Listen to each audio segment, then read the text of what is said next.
Hello, everyone, and welcome to another day of NGS playoffs. Today, we are going to Division B East quarterfinals between Braincellmates and Heavy Greg. Now, let's take a quick look over at the standings. Now, Braincellmates, Braincellmates are the third seed at 31 points, and Heavy Greg 6th seed at 23. So, in terms of just points, there really isn't that much of a difference between them. And I think that's really going to start being more apparent as we head further and further into these playoffs, as we see how they're able to play once we start getting to those final sets of games.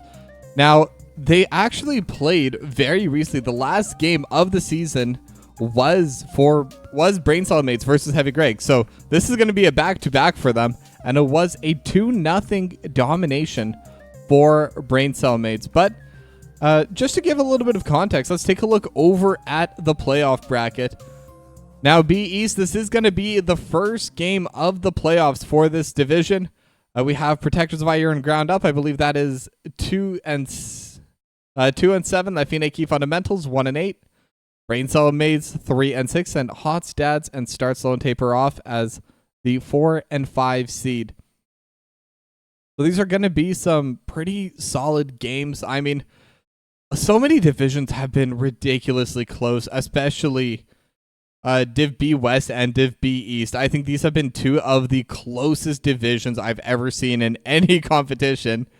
And I think that's just going to make things quite a bit more fun now. We've already finished the map pick and ban. So to kind of take a look here, Braincellmates, with their seed, they do get to select, and they decided to go for first pick. So Heavy Greg will be getting the map pick. Towers of Doom and Battlefield of Eternity were the bans for Heavy Greg. Brax's Holdout and Tomb of the Spider Queen were the bans for Braincellmates. And our first game will be going over to Dragonshire.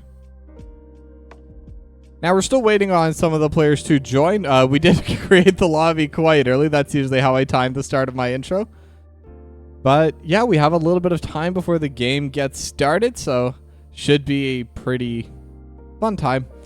Because I can finally say that the desk has finally come back into stock. I finally managed to order it.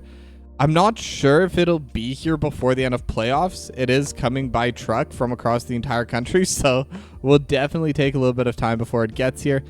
I would love to be able to show it off and to be able to bring it out for the playoffs this season, but if not, there's always going to be next season, and I'm definitely going to have a bit of a more fancy setup, and it'll allow me to do a lot more things, because once I started doing this production stuff, once I started trying to do spectating, following chat, predictions, there's a lot more stuff I want to add. I want to be able to look at stats. I want to be able to look at my OBS at the same time. So I've decided to make a 4-monitor setup. Right now, I'm only using 2.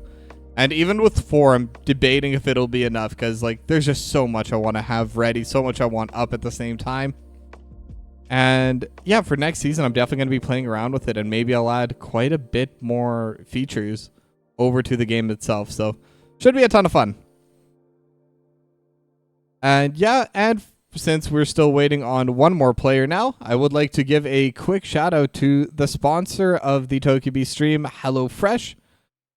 Be sure to click the panel down below or !HelloFresh to be able to receive 10 free meals and a free add-on for life. If you are a part of the United States, or local discount will apply. And yeah, and the free meals will be applied as a discount on the first box. New subscribers only, and it varies by plan. But I mean, it's something that I have used in the past. It's something I'm definitely going to go back to every now and then. Honestly, considering now that I just moved, this would be a perfect time for it. And I can give kind of a bit of a slower and more legitimate review of it, I guess. I think I've been using HelloFresh for on and off for about 2 years now. I'll have a few months on, a few months off. And it's really convenient just because, like, for me, especially when I'm really busy with work and stuff, I'm okay cooking. I enjoy the process of cooking. I hate shopping for it and trying to come up with what I want to eat that night. And with HelloFresh, you pick ahead of time, just do it in one big thing. They'll bring you pre-portioned ingredients. And all you gotta do is just follow the instructions they give on the paper, chop it all up, fry it up. You can still even adjust it to your own flavor if you have the spices, if you have the know-how. I mean, nothing to stop you. It's not pre-made. It's all just the nice, fine ingredients. And the ingredients themselves are quite high quality. I was actually a little bit surprised about that. Whenever I thought meal plans, I thought it would be like just whatever they had laying around, what wasn't good enough to go to the grocery store. But no, this is like some of the best stuff you can get. So highly recommended to anyone that wants to give it a shot. You can learn some new recipes if you are someone that enjoys cooking, and if you're someone who doesn't enjoy cooking or doesn't know how. HelloFresh is a really good way to learn and a really good way to get into it. It'll show you just how simple, delicious homemade meals can be. And they can definitely help you with that.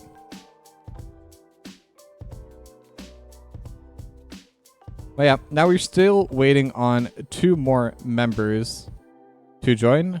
Make that one. So I think one of the teams is just kind of deciding on the lineup they want for the night. It's kind of going to be up in the open.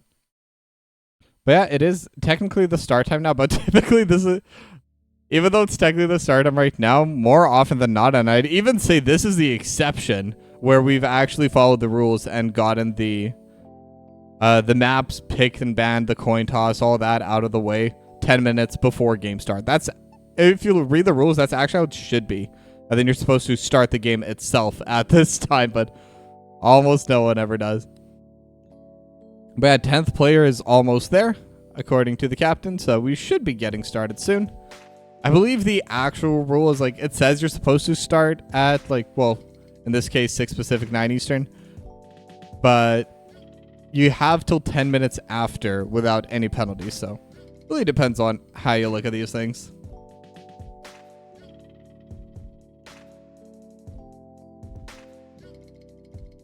Yeah, I'm also looking forward to the off-season kind of. I'm still not sure what I want to do with the off-season once that does begin. I might stream some gameplay. I might do some lore stuff. I don't know. We'll figure it out as we go. 10th player has finally joined, so we should be getting started shortly. And there we go. Into the draft we go. Game number 1 between Braincellmates and Heavy Greg. And just as a reminder to everyone, this is that best of 5. This is going to be 3 map wins needed in order to be able to get that path to the semifinals. Now, these are 2 teams. Like, I have cast them this season. I don't think I've cast them a ton. I think I have maybe 1 map or 1 game each or 1 series each. So, could be a little bit of a difference there. So, I'm not too familiar with what they play. And I definitely haven't been able to see them in the second half of the split. Right now, the bans are going fast and heavy. It is going to be the Lucio and the Tyrande getting banned away by Braincellmates, and the Falstad and Zeratul banned out by Heavy Greg. And Oriole going to be the first pick for Aman. Now, Oriole is one of those healers. There is a pretty specific playstyle you want to play with it. Typically, this is going to be coming with that death ball composition. This is going to be a team that wants to group and team fight. More often than not, anyway. It doesn't necessarily have to be all 5 members. You could do a 4-in-1. And as we know, that's very common on Dragonshire anyway. But it does kind of... It does mean that they want to be a group together. Typically a very solid frontline tank with a hyper carry. That's what performs the best with this. But now Junkrat and Dahaka also going to get locked in for Heavy Greg. Junkrat getting piloted by Randy Newman with a Y. And Dahaka going to get piloted by ChimChim19. And now Tassadar and Murden going to get locked in for Nixus and Jaeger. And this is kind of what I'm talking about. The Murden is really good on the front line. Just super solid tank. I was thinking maybe something like Joanna does well. But Murden does super well with the Oriole regardless. And it does enable a little bit more scrappy play. Murden's able to jump around with that Dwarf Toss. And kind of go between front line and back line. Whereas the Joanna in general will always stay somewhat as a peel tank and never really dive the backline unless it's a really nifty position. But with that, Sylvanas is going to be the next ban coming out of Heavy Greg. And they are just trying to get rid of those hyper carries, it seems, right now. Because Falstad scales super well on this map. And with a global is even more annoying on Dragonshire. This is a very large map. And this is one of those maps where you kind of need to have control of all 3 lanes if you want to be able to secure that objective. So just hard winning one lane, hard winning one area is not enough. You need to be at 3 places at once. As Genji going to be the next ban coming out of Braincellmates. Now, I'm not sure if either of these 2 teams do play Vikings, but I know Vikings can be pretty fun on this map. But Synthesis going to lock in the Vala. And speaking of hyper carries, this is a hyper carry. Arguably one of the best hyper carries in the game. If you have someone protecting the Vala, she can deal a ton of damage. Has a lot of different variety in terms of the builds. And Mei, look, that's a bit of an interesting pick. But it is going to be main tank Mei locked in for Corrosive. Has the blind, and right now there aren't really too many auto attackers on the side of Braincellmates. But the snowball, the ice wall, there's a lot of abilities that can set up for the team. So if they want to do a combo with the ice wall followed by the riptire, for example, they can get really, really good spacing forward, basically guarantee that damage to get off. And now, speaking of frontline, backline carry, Leoric for Juggerab and Greymane for Protoss Rule. This is what I'm talking about. The Greymane, super hard carry. Going to be able to deal so much damage really at all points of the game. It doesn't really fall off. But the main issue with the Greymane is you are a little bit dive heavy. So if the other team is able to kind of kite you backwards, they can make you a little bit useless. However, if you are able to stay in position and are able to get that damage out, you will be an absolute monster. And final pick for Heavy Greg, going to be the Malfurion for Randy Newman. So this leads me to believe that this Vala might be playing some kind of either Hungering Arrow build or maybe the or maybe even the multi-shot build. Because Malfurion does bring a lot of mana, and Junkrat doesn't really use mana. Well, Junkrat literally doesn't have mana. Mei is usually pretty good at maintaining mana. So I'm guessing that's what it's for, but either way, we'll find out as we head into game number 1.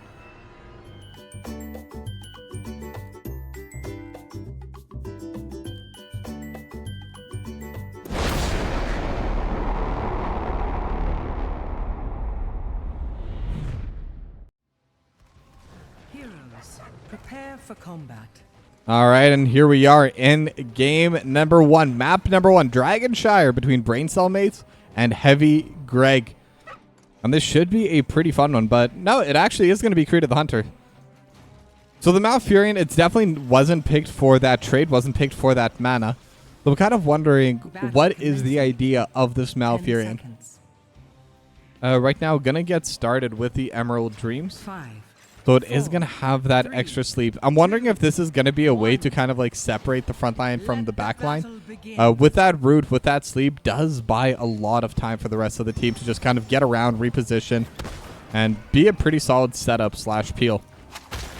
But the drag from Chim Chim is going to land, and they are looking towards Jaeger right now, but obviously not going to focus too much on the main tank. Juggerab taking down to half HP as well, and pretty solid trade early on from Heavy Greg as Chim Chim was against running forward, and Juggerab starting to get really low. Same with Jaeger. But the Detainment Strike from Amon going to be able to prevent the play from really crystallizing into anything for Heavy Greg. But now Nixus, it definitely going to be in a really bad spot, and this should be first blood going over to Heavy Greg. Nixus is going to try to lead them away, but there's just nowhere to go. First blood going over to Heavy Greg. Really solid concussion mine coming out of Randy Newman. It's even going to be a little... a few XP orbs getting missed because of that as well. So another very slight advantage coming out for Heavy Greg. And now they're even going to be able to get a little bit of damage over on this wall. Now they're not going to be able to get too much of it, and the minions don't really do too much right now just because of how early in the game it is. But a solid little bit of an advantage going towards Heavy Greg as they do get started on their siege camp first. What is interesting is Braincellmates, they're getting started early onto their bruiser camp.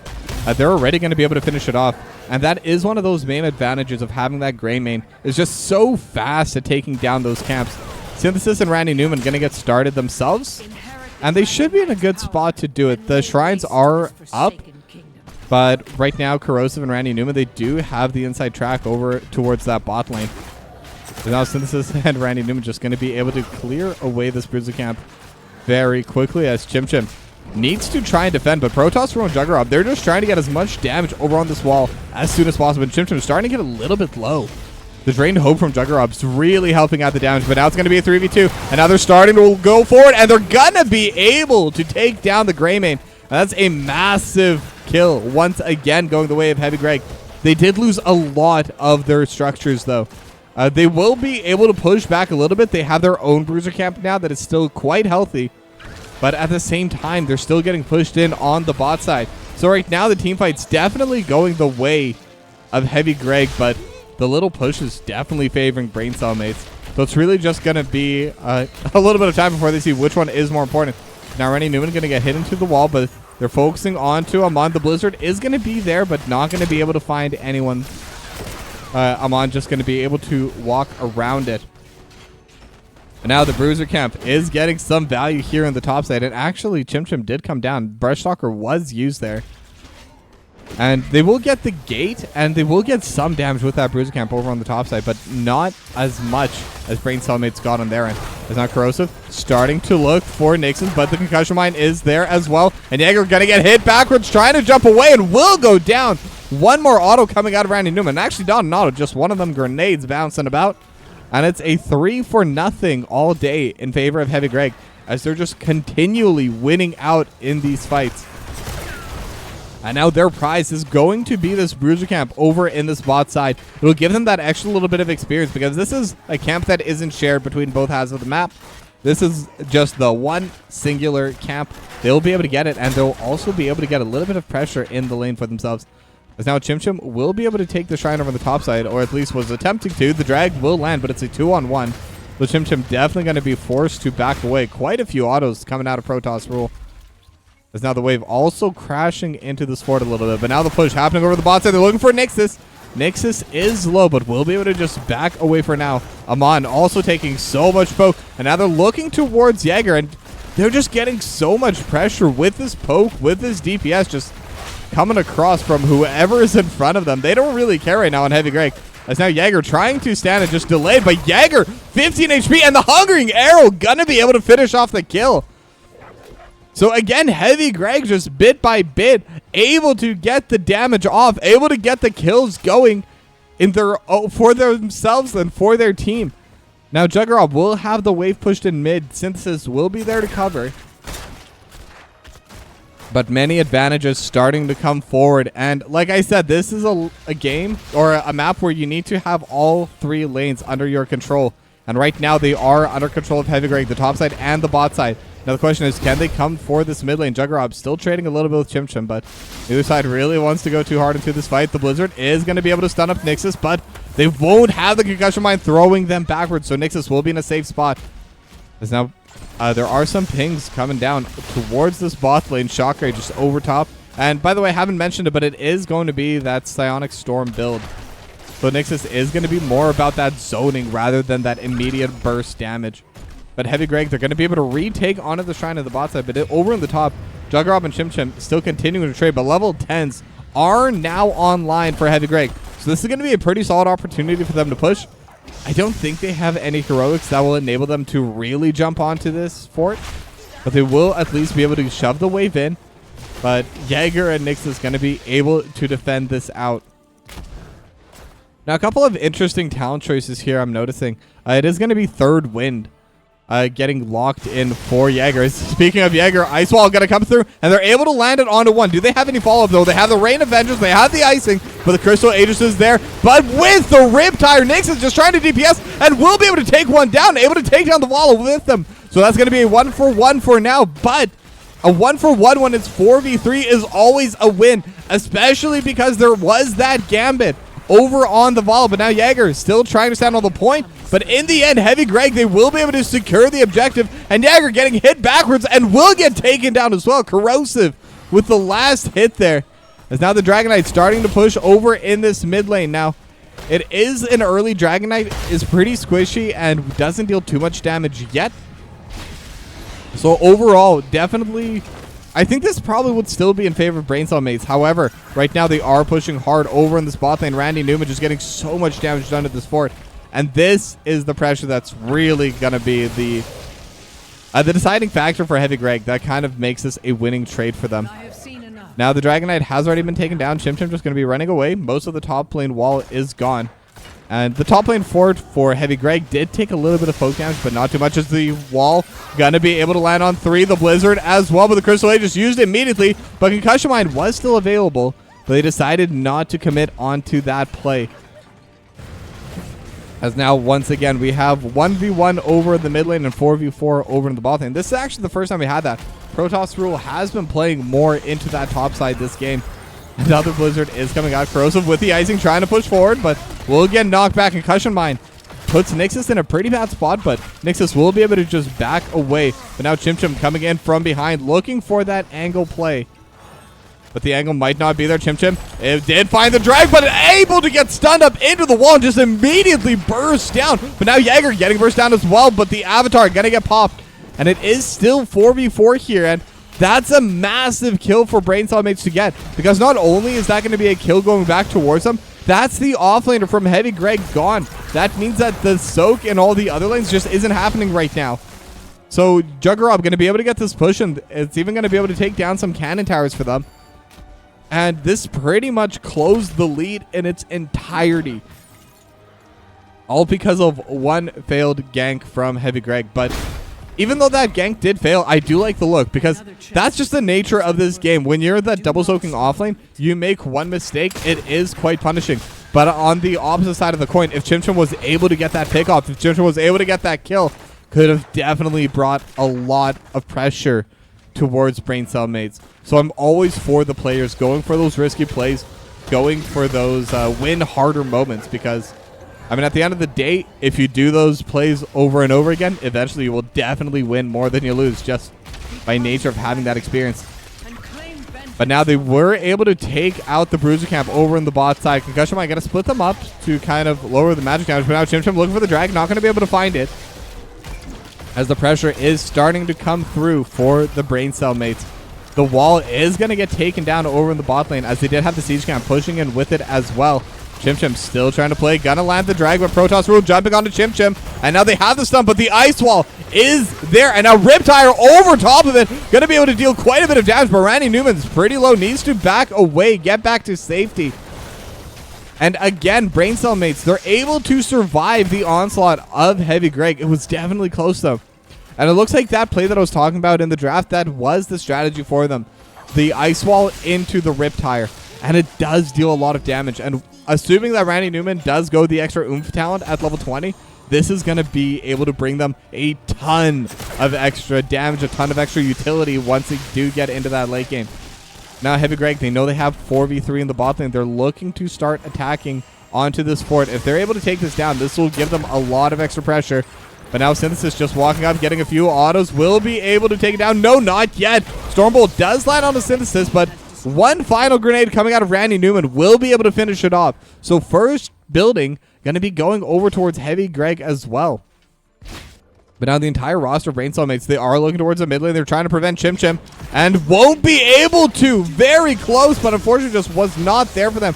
Now the icing is going to split them up. Protoss Rule is in the Crystal Aegis, but Rain of Vengeance over top with the Entangled Roots, and Protoss Rule going to be in a bad spot, but will be able to back away. The healing from Amon, more than enough. And now level 16 is about to come through for both of these two teams. Heavy Greg should be able to get it first, but level 16 is also massive for the Oriole. That's where the healing wall really starts to stack up. That's where those massive burst heals during those team fights, that's where they come out. But now, again, Heavy Greg, they're still able to get a little bit of damage over. It's the icing and the Concussion Mine almost able to find Jaeger and Amon, but just slightly out of range. Really well sidestepped by the Braincellmates. But again, this was a 2-0 when they played last time. Braincellmates winning that matchup. But clearly it was not a one-sided 2-0, because these two teams are playing neck and neck. And right now, Heavy Greg, they do have the advantage. But Jaeger starting to position forward, looking for Corrosive. And the icing is just there to split up the fight. Now Jaeger could be the next target. They have the Rain of Vengeance, but the Entomb is going to land on the Synthesis, and Synthesis gonna go down. The Ice Wall is there to try and buy a little bit of time, but it's still going to be another Gambit stack lost from Synthesis and from the side of Heavy Greg, as now Jaeger just kind of getting thrown about by Randy Newman and the other Randy Newman. And the two of them are just kind of keeping pressure off of their fort. But now Chim Chim looking over to the back line. It is 4v4. Riptire's there as well. And it is just going to be chasing that group of 3. A couple autos going to land on it. It will poke down Nixus and Jaeger, but Jaeger going to be able to heal up with that second wind anyway. But Juggerop now playing to the top side has the Bruiser camp pushing in as well. Won't be able to finish off the fort, but will be able to get quite a bit of value. But because Heavy Greg have sent 2 members up top, that means that they will be able to take the siege camp over in the spot side. But Protoss Rule going to be jumped upon, and the Entomb going to split up the fight. Now Corrosive might have gone a little bit too far. The Detainment Strike is going to be able to stun him up. Now Ice Block is there, but the Force Wall not going to be enough. The 5-on-1 really means that they do have enough damage to take down this Mei. And being able to take down Corrosive is really going to be big for them. The shrines are active now, and without the main tank, it's going to be really difficult for Heavy Greg to really start playing forward, to really start fighting for these shrines. Right now, Braincellmates, they don't care about the shrines. They care about the camps. And in fact, they do have their first level lead of the game, as Amon might be walking up a little bit too far forward. They are focusing up. They have the Rain of Vengeance as well, but Synthesis needs to run away now. Is trying to get away with those Hatred Stacks. Another stun, but doesn't have a ton of HP, but Synthesis will be able to back away, and already at 2 deaths, so already minus 10% attack speed from that Gambit. Is now the Riptide coming through, gonna land onto 3, but no extra oomph talent yet, so that will be all of the poke damage coming through from Randy Newman. And now they're starting to push onto this bottom fort as well. So many forts low on the side of Heavy Greg, but if Braincellmates aren't able to finish them off, they don't get any value out of it. Chim winning really hard in the trade over on the top side. And all 3 forts are kind of at half HP or below on the side of Heavy Greg. And I think the fact that they're able to hold on to them in the end and having that extra little bit of pressure with these cannons over in the bot lane, having that extra passive experience, it's definitely playing out in their favor. But now they will be able to take control of this bottom shrine. Juggerop going to be able to take control of the top shrine. Siege camp just finished off by Braincellmates, as they could look to push once again. Chim going to be grouping up in the top side, so Juggerop and Chim, they both do see each other, but Chim deals a lot of damage. The drag gonna move away, but right now they're gonna be able to land the other one, and Juggerop might be going down. 80 HP, just needs one more hit, and with the drag, no, the isolation's not gonna land. Juggerop able to back away at 100 HP, so close to the solo kill on the top side for Chim 19. The level 20s are going to be coming online soon, and I was saying this before, the Reservoir of Hope is really going to be able to get a lot of extra healing coming out of Amon, a lot of burst healing as well. There's now Juggerop getting jumped upon by Randy Newman and Corrosive. The Concussion Mine just going to push Juggerop further away from the play, as the rest is just going to be happening closer towards this mid lane. Jaeger looking at Chim, gonna land the Stormbolt, looking for the stun as well. They have the Force Wall, and now with the Shock Ray, Chim in a really bad spot, gonna get stunned up again, and the damage is just more than enough. The level 20s are there as well. And now they are going to be looking towards this mid lane fort. They will be able to get their first structure of the game, but can they get anything else? Randy Newman gonna get stunned up. The Force Wall is there as well, and the Archon was looking for the play, but the Ice Wall going to prevent any follow-up, and is now also sleeping. And whenever Nixus is sleeping, that's going to be less time with that Archon. So that will be removed. But at the bottom rotation, Protoss Rule going to be able to take down the bot fort as well. So now the structure advantage is in favor of Braincellmates, as both sides are on level 20. And this is one of the closest Dragonshire maps I've ever casted. This is one of those maps that's typically very one-sided, but Randy Newman getting jumped upon, has a Stormbolt, and will get taken down. Protoss Rule still looking forward, but will get blinded up by Corrosive. And the first Dragon Knight for the Braincellmates is going to get taken by Juggerop over in this mid lane. But the question is, where are they going to take this Dragon Knight? Right now, it looks like they are aiming towards the bot lane. They still have one Siege minion. They still have a couple of ranged minions as well. But Jaeger taking a decent amount of damage, as a couple more hits onto this wall, and the wall is going to go down now. But how can they take the keep with them? If they're able to take the keep, this is going to be a massive, monumental advantage that will definitely help them for the rest of the game. And now the Ice Wall able to land onto one, but they are looking onto Corrosive. Corrosive taking so much damage, has the Ice Block, but it's not enough. Will get taken down, and the keep is gone as well. And now with 2 gone, they could start looking to the end of the game. Now Jaeger is going to get slapped, is going to get stunned up, and will get taken down So that is a massive pick for Heavy Greg. They needed that, but it might still be a little bit too late. They're going to try defending. The Dragon Knight is about to go down, but everyone else is still alive on Braincellmates. They're trying to DPS as hard as possible. Crystal Aegis is there as well, but it's too little too late. Braincellmates are going to be able to win game number 1.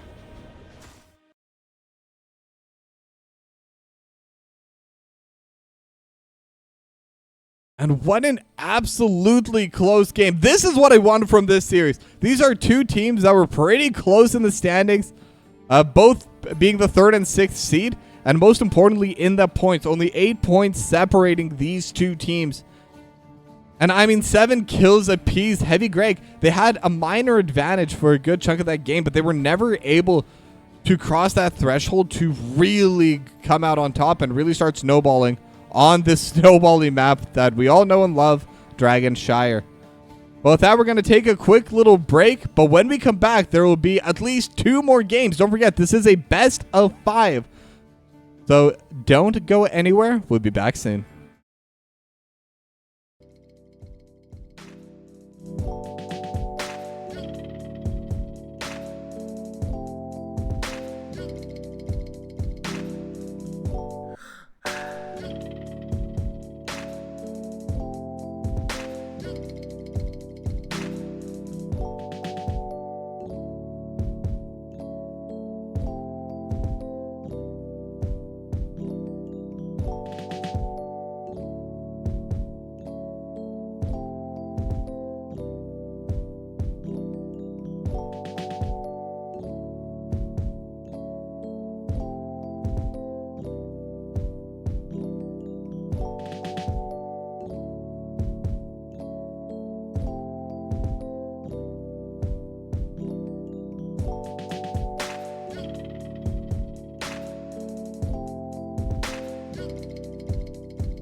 All right, and welcome back to map 2 between Braincellmates and Heavy Greg.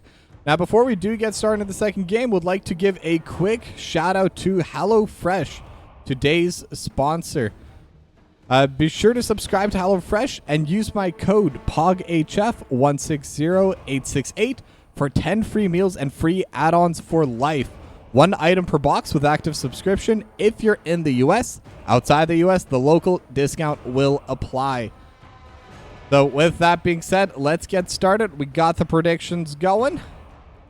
And the bans and the draft has already gotten started as well. We are on all-track pass. And basically, well, not basically, it is going to be the exact same bans this time around. It is going to be the Lucio and the Tyrande getting banned away by Braincellmates, and Heavy Greg going to continue banning out the Falstad and the Zeratul, as Hogger going to be the first pick for the side of Heavy Greg. Now, Hogger's a pretty interesting one for all-track pass. Dahaka was available, and this is another one of those pretty big maps, but what is going to change now is this was a map selected by Braincellmates. Heavy Greg decided to get that first pick, and because of that, Braincellmates are able to get both Oriole and Sylvanas. Sylvanas for Nixus and Oriole for Amon. Now, Amon played that Oriole really well in that game number 1, and the Sylvanas was actually banned against Braincellmates as part of that second phase of bans. So they are going to choose to just take it early. They don't want to lose that for this next set of games. But now Vala going to get blocked in for Synthesis and the Joanna for Corrosive. So they're going to have a bit of a different front line this time around. Joanna's definitely going to be able to provide a lot more safety for the Vala. Going to be able to provide a lot of peel. And just in general, going to be able to add quite a few more options to their game style. Joanna can engage, can't dive onto the backline. I think that's the one thing as a tank that Joanna cannot really do unless you go Falling Sword. But I think there's very few games where it is the better option. I think Blessed Shield's usually the better heroic anyway. But anyway, I digress. Braincellmates, they're going to ban away the Cassia, trying to get rid of that double carry from Heavy Greg. And specifically, the Cassia is really good with the Joanna. That shield glare just provides a consistent blind. It's AoE, so the amount of damage you can output as the Cassia just increases substantially. And the final ban of the game is going to be that Dahaka. So with Dahaka being gone, that is going to eliminate that global power that they could bring in on the side of Braincellmates. But instead, they're just going to keep kind of the same draft. They're going to have the Muradin for Jaeger, and they're going to have the Leoric for Juggerab. And, I mean, they're still going to have a very solid frontline. Oriole still going to be able to help with that. And the Sylvanas this time is going to be the difference. They're going to have a little bit of a different DPS there. Nixus did play that Tassadar in the last game, so less burst damage, but more consistent damage for this Sylvanas. I think that's kind of the trade-off you get there. And a lot more utility with the heroic. If you get the Wailing Arrow, if you get that Mind Control, both of them are really powerful abilities for those teamfights, for those pickoffs. So looking forward to seeing how Nixus does choose to play that. As Randy Newman going to lock in Malfurion, and the other Randy Newman with a Y actually going to be sitting out this game, as the Tassadar is going to get locked in for Composite Santa. And final pick going to be the Zagara for Protoss Rule. So this is going to be able to give them quite a bit of control over in one lane. So that I think that will be able to give them quite a bit of value. Now, all-track passive isn't quite as important to be able to control just one big area, but you never know. Zagara is still going to be able to provide a lot of damage. The Devouring Maw is still a powerful ability, so regardless of it, it's still going to get good value. But we got the draft for game number 2, and we're going to be heading right into it now.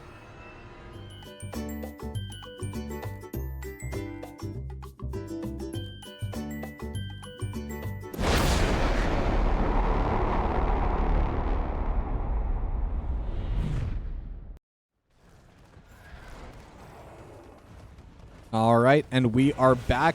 Map number 2, all-track pass between Braincellmates and Heavy Greg. Now, again, just to reiterate, this is a best of 5. So Braincellmates, they need to win this map plus one more if they do want to be able to get ahead early and go straight into the semifinals. So a 1-0 lead, it does matter. It's definitely a good thing for Braincellmates, but Heavy Greg, they're not that far behind. There's still a lot of Heroes of the Storm to be played. As now both sides, pretty interesting starts, by the way. So it's going to be Protoss Rule matching with Chim Chim over in the top side.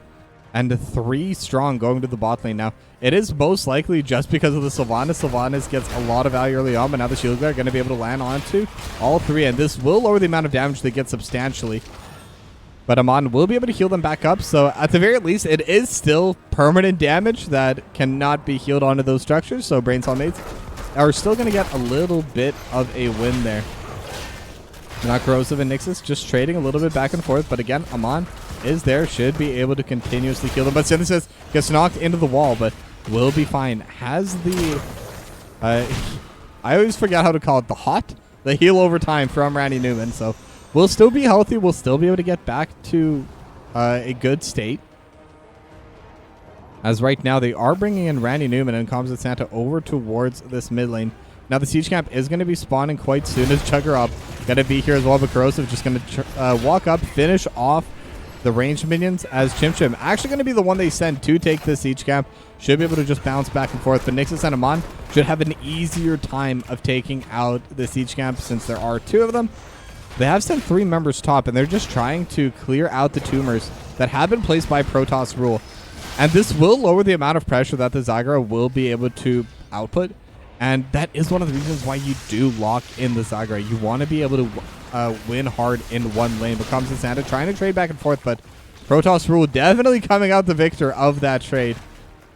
As Chim Chim will be able to clear away this wave, but now the stun is going to land on a Corrosive, but they do have the sleep. The Entangling Root is going to be there, and Jäger down to half HP, but the pressure is also going to get removed as the Siege Camp is pushing in for both these 2 sides over in the mid lane. But Heavy Greg, they're able to get the first move onto it. They're going to be able to clear away the Siege Camp while theirs is still going to be healthy, and they should still have a decently sized wave to go along with it. So maybe they can get a little bit of structural damage here in the mid lane. Jäger taking a little bit of poke over top as well as another shock ray is going to land. Jäger starting to get pretty low. Now the Entangling Roots, Nixus could be in a bad spot. They have the Condemn, and now Nixus with the... oh, what is that ability anyway? The Haunting Wave will be able to just back away. I don't know why I forgot that. But we'll be able to get back to safety. Not going to be in a terrible spot there. And we'll be able to clear everything else out. But now Jäger could be in a bad spot. And again, the Dwarf Toss going to be coming out just in time to get to safety. As Nyx is trading back a little bit onto Composite Santa. Now the meanwhile, Synthesis laning into Juggernaut. And this is actually pretty good for the Vala. Especially with Creed of the Hunter, Synthesis is going to be able to get quite a few stacks. Just kind of with that natural range versus melee matchup over in the pseudo off lane that we have in the bot lane. Not Corrosive will have the Condemn on a 3, but the Black Arrows are also coming up. But they have the Sleep, they have the Entangling Roots. So once again, the Black Arrows not going to amount to too much structural damage. This time, actually a little bit less than that level 1 play even. But the next set of Knolls are going to be available. Braincellmates going to bring 3 to theirs as Chim Chim going to solo out the one over on the right side. But now, not too much trading happening over onto the structures themselves, but since it's actually pretty low, Juggernaut does deal a lot of damage if they're able to get on top of this Vala. And Vala doesn't have any self-sustain yet. I believe that does come out in the level 13 talents. But what is going to be happening right now is they are looking for that prisoner camp on the side of Heavy Grey. Corrosive is getting in position here, but now Amon looking for the Tame Strike. Nyx is just jumping onto the back line. Not going to be able to sit on top of Composite Santa, but now the Shield Glare is going to be there. Going to be able to get a little bit of a blind going, but neither side able to get that first blood yet. Corrosive looking for Amon, but the Condemn not going to have the range to be able to pull back onto Amon. Another Shocker going out over top, and this time, by the way, it is the Shock Ray build. So every single time it lands, it's going to be able to bring out a ton of damage. However, this time, Synthesis did roam up. Jugger Rob, however, did not. Had faith in the team and is able to get a lot of damage over to these structures, to this wall over the bot lane. There's now Composite Santa just able to trade back a little bit. And because of that, there's now 3 versus 2 over in the mid lane. Synthesis still trying to get some autos off. Already at 72 stacks. So those Hatred stacks are definitely starting to come up. Synthesis still dealing a lot of damage. The Tame Strike gonna land on a Randy Newman. As now Jäger is going to be the target vault. is going to be there. But again, with the armor from that Dwarf Toss, Jaeger not going to take too much damage from it. But now the play starting to come out over towards the stop side. But again, Protoss rule is here, and it's always so difficult to push into a Zagra with so many of the roaches coming up, with so many of the summons. It's just going to buy a lot of time, and Braincellmates, they're not wasting that time that was bought for them. They're going to use the black arrows to close off this mid lane. They're going to take down one of the cannon towers, and with the Detainment Strike, they're going to prevent any kind of follow-up. Now, for Heavy Greg, I think once they hit level 10, that's when they can really start playing aggressively. All of their aggressive abilities, all of their... sorry, as they say that, Composite Santa gonna get taken down by Juggernaut over in the bot lane. Braincellmates gonna get first blood for themselves. But as I was saying, the engage potential for Heavy Greg only really comes online at level 10. That's when they get the Blessed Shield. That's when they get either the Hortipult or the Shockwave coming out of Chim Chim. And that's when they get the Rain of Vengeance follow-up from Synthesis as well.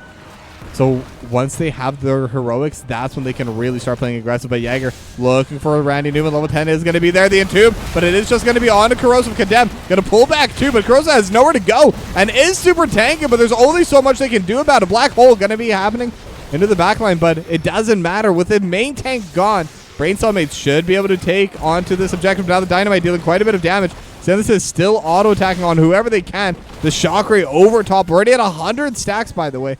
And with the beam alignment, going to be pretty solid there as well. Going to have a shorter cooldown on it. And now Nixus could be the target. Shocker going to land onto Jaeger once again. But now they are pushing into this mid lane. The black arrow's going to get thrown out by Nixus, as they won't be able to take the objective. They're not going to be able to fully finish off this wall, though at this point it's barely up at all. But they will be able to get themselves a little bit of a team fight victory, and they will be able to get themselves a little bit of damage over on those mid lane structures. As now the Shockwave going to come through, but Protoss Rule going to be able to sidestep it. That extra movement speed from the Tumors really does add up and really does help a lot. But now Corrosive going to get stunned up. But again, no follow-up is going to be available. Juggernaut now over in the bot lane. And again, being on that Leoric, if they're able to get the push, and right now they are, can deal so much damage to these walls and will be able to finish off that top cannon tower. But now Synthesis is here. Composite Santa is there as well. And now they're looking for Composite Santa, but not going to be, or for Juggernaut, not going to be able to find Rain of Vengeance on the second one. And now Juggernaut should definitely be going down. But do they actually have enough damage? This Drain Hope is buying so much time. And Juggernaut going to be able to survive in the Entomb. Almost hits onto Synthesis. That could have been a very dangerous spot to be in for the Vala, but Synthesis going to be able to back away just in time. Knew the limits, but at the end of the day, they still weren't able to take down Juggernaut.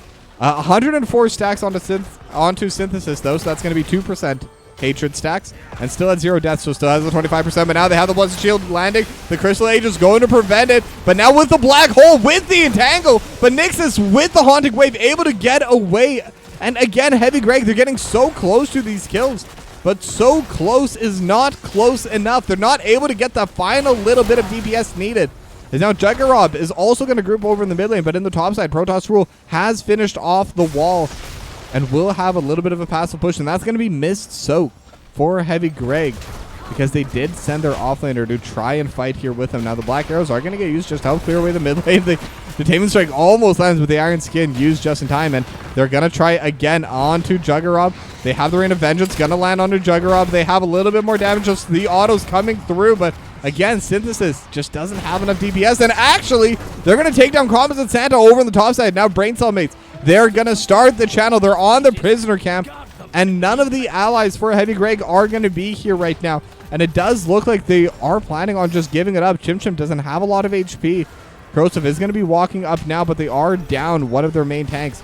Corrosive is just trying to buy time right now, just trying to channel it as long as possible, and it looks like they will be able to retake it, but that's still going to be 16 seconds given over to Braincellmates. And again, this map also so close. Game number 1 was back and forth, neck and neck. And right now, Braincellmates, they're the ones that have that early lead, but it's still nothing too substantial yet. But Synthesis does have that level 13, so it is going to be able to get that extra healing from the auto attacks. Now will have a little bit more sustain during the team fights. But once level 16 comes online, that's where Heavy Greg's really going to become super powerful. The Mana Core is just going to deal so much damage over to Jaeger, over to Juggernaut. that's a little bit of DPS that they are missing to be able to make those ganks succeed. And now Synthesis and Composite Santa, both the assassins over in the bot lane. So this could be an opportunity for Heavy Greg to retake onto this objective once again. But now they have 3 here. And one of them is going to be Chimchim and Caroso. But now the mind control does land. Blessed Shield thrown out as well. They're on to 4. But Chimchim just taking so much damage on the back line. Shockwave used as well. But now Synthesis is here. He's got a stun on to 3. And now with the black hole into the force wall. And with another Rain of Vengeance, going to buy so much time. Amon slowly getting poked down. Synthesis just trying to hit on whoever's around. And with the vault, will be able to finish off Jaeger. And will be able to vault back to safety. I don't know how Heavy Greg only managed to take down 1 there. Braincellmates, all of them on blinking health bars. But they will be able to back away, and we will get the HelloFresh pause, I've decided. I don't know. I'm just coming up with this stuff on the fly. Hopefully it's not going to be too long of a pause, but there was a disconnect, so very likely will be a bit of a longer one. So let's get that smooth music going. But yeah, right now, these two teams, they're so close. They're just fighting it back and forth. And that team fight especially, if Braincellmates won that, they definitely would have been able to get themselves that first set of cavalry. And I think that top lane fort will be just be gone from it. I think regardless of how well Heavy Greg tried to defend it, they would not be able to hold on to it.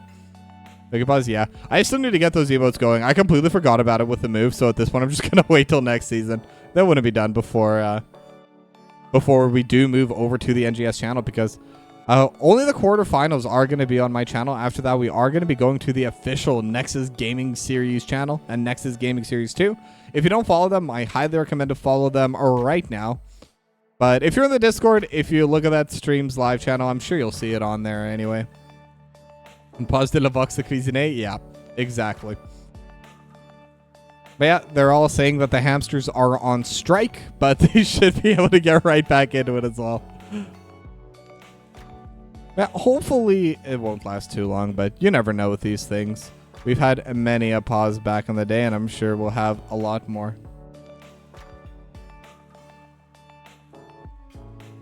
All right, one moment. Alrighty. Well, may as well actually make this a HelloFresh pause. Nothing's going on anyway. And but once the game does start, I will get us right back in, so don't you worry. But this is the current next menu, and may as well. I'm also just kind of doing this, frankly, because it's something to talk about right now. But this will be for May 10th to 16th. This is the HelloFresh one, so if you're not from the US, I know I do have a couple of people from Europe that watch this channel. A decent amount of Canadians as well, but HelloFresh and the sponsor does work for really any country, so definitely be sure to click the link. It is not US only, but I believe it's 70% of my viewers are from the US, so we're going to be looking over at the US menu, and there are a couple good ones, but I was saying this to Carbonara Tortellini, but oh, we are getting ready, so JK, right back in we go. And we are in game once again. But either way, HelloFresh, give it a go. But now, they were able to survive that onslaught, but they are still pretty low HP as well on the side of Heavy Greg. But with this win, with the tank being gone, they're going to immediately get started on the boss. Now, this could be a very solid opportunity for Heavy Greg. They should be able to just sneak this out, and they're down a talent here as well. So just removing this off the map on its own is really big, even if they don't get too much value out of it. They are level 15 to the level 16 of Braincellmates. And now they're going to have the Frost Giant pushing over in the top side, but Braincellmates, they have restarted onto that point, but not going to be able to hold onto it yet. But now they have the stun, they have a Blessed Shield looking over onto Nixus, not going to be able to find it. But in the meanwhile, Juggerop getting so much damage done to the fort in the bot lane. As now a little bit of the roaches getting spawned up from Heavy Greg. And now it's going to be the other way around. The camp is going to start getting channeled by Heavy Greg, the boss, still dealing damage over to the structures over in the top side. But it is only 4 members here for Heavy Greg. And now the mind control does land, and it's on to Composite Santa. Composite Santa going to go down immediately. And now it's going to be a 5v3, and the Entomb lands onto both Randy Newman and Synthesis. Gonna get taken down. It's a 3-0 for Braincellmates. And now they will definitely be able to retake onto this camp. They will get that spawn. And that was level 17 to 16. But frankly, I don't think the extra talent would have made any difference. Braincellmates just playing that perfectly. It was kind of more of a positioning and more of a mechanical outplay than it was just stat checking them. So really well played by the Braincellmates. And with that, they're going to be able to get the first fort of the game. And that's before the cavalry have even managed to arrive. Chimchim going to back away now with the roster of Braincellmates starting to get onto this point. They will be able to clear away this mid wave. And now they have the cavalry arriving. They will be able to start pressuring. And again, with the damage that Juggerop has managed to deal over to the bot lane, they should be able to take down all three of these forts. So mind control is going to land, and it's on to Composite Santa again. Jaeger going to follow up with a stun as well. But now the Entomb lands on to 3, but the Black Hole going to prevent it. And Nixus is actually the one to go down. Amon looks to follow.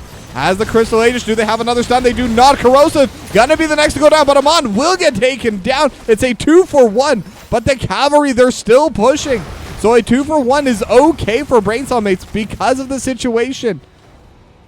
And now the top wall is starting to get beaten upon, the mid wall getting beaten upon, and the bot lane wall getting beaten upon by this cavalry. All 3 forts are going to be gone. So even with this advantage on the map, Heavy Greg can do nothing but go back and defend. And they're still going to be losing out on that structural damage. And now Braincellmates, they're ready to spawn camp onto the second Frost Giant, onto the bot lane Frost Giant. But Heavy Greg, they're setting their entire roster over this.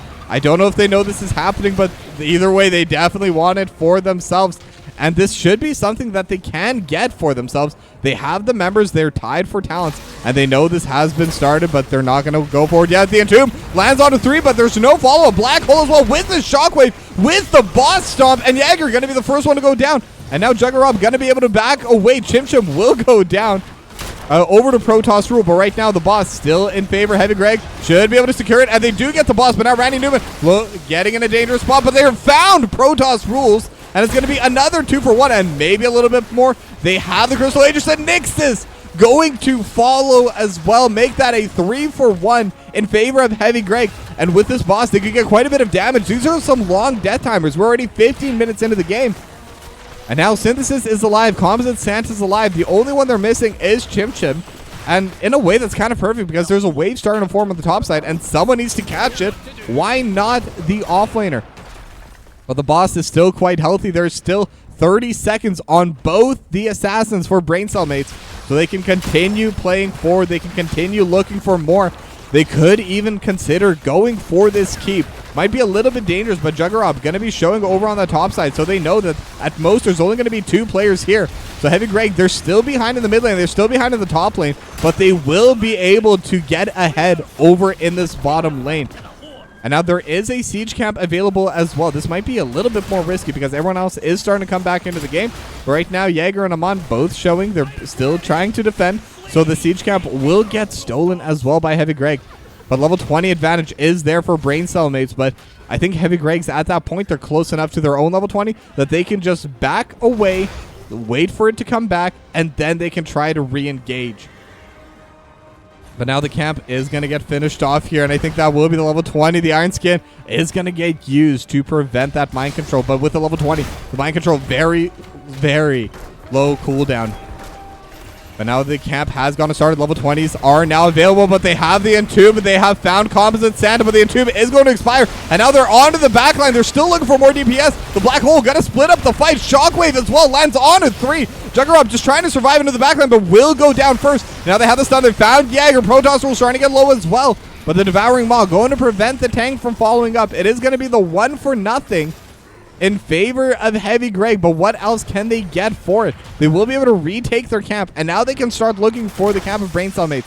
Now, Juggerop is definitely, if you're going to lose one member, that's the member you want to lose. They will have that trade. We'll be able to get right back into the game. And last game wasn't able to get too much usage out of this trait because I don't believe Juggerop died at all in game number 1. But this game finally getting some use out of that pick. But either way, Juggerop going to be spawning about 5 seconds. The Entomb is available, so this is going to be another team fight. It is 5v5 here. And the mind control will land on a Chimchim. But the Hortipole, or not the Hortipole, the Hog Wild going to get Chimchim back into safety. As another shocker just over top the dynamite as well, preventing it. Blessed Shield getting used as well. And Juggernaut in a bad spot with another black hole and another stun and another sleep. And Juggernaut just gonna go down. And now again it's a 4v5. Hog Wild coming out though, and will get traded. Chim gonna be going down there as well. But they have found Protoss Rule. Synthesis finally has scaled up, finally has that mana core, and even went with the Farflight Quiver, getting that extra attack range. I believe Synthesis has only gone down once, so still has that 20% bonus attack speed from the Gambit. This is really good for this late into the game. They will be able to get themselves a little bit of that pressure from the cavalry. They're going to be in a good spot here. They still have the top lane that's available, and right now it's pushed really heavily into them, and this will remove that pressure because now Braincellmates, they're not getting that passive pressure on the top lane anymore. The cavalry will be able to deal with it on its own. But the question is, how much can Heavy Grey get with this? The mid lane fort should be theirs. I believe with Protoss Rule not in the area, this should just be theirs. And they have the wave before the cavalry even arrives. And they may just try and push forward more with this. They have taken down the first fort here in the mid lane, so they have even out the pressure there. But the cavalry is still healthy, is still strong. And now with Synthesis going to dodge away from the mind control. And now they have the blind. They have a ton of damage on the Nixus, and now Nixus needs to back away. Amon going to use that full reservoir for the heal. But it is one thing I mentioned over in game 1, but I haven't touched upon in game number 2. That reservoir is going to be very powerful. The longer this game goes, the more healing can come out of Amon and this Oriole. But now the top lane is going to be the next target for Heavy Greg. But now the stun landing on it to the Entomb as well with the mind control, but not going to be able to find anyone. And the Entomb missing. That's a massive heroic. Blessed Shield just barely out of range. If they manage to get that on Protoss Rules, that would be a massive pick-off to get. But they still have the poke. They still have the cavalry. And they're still dealing the damage over to this wall. And they should be able to take it down. But now the mind control does land, and it's on the Cobbs and Santa. Shockwave over to the backline. Rain of Vengeance. They're able to take down Nixus. There's not Corrosive still looking for more. They're still fighting over top of each other. And right now the Force Wall just going to be used to split the fight out.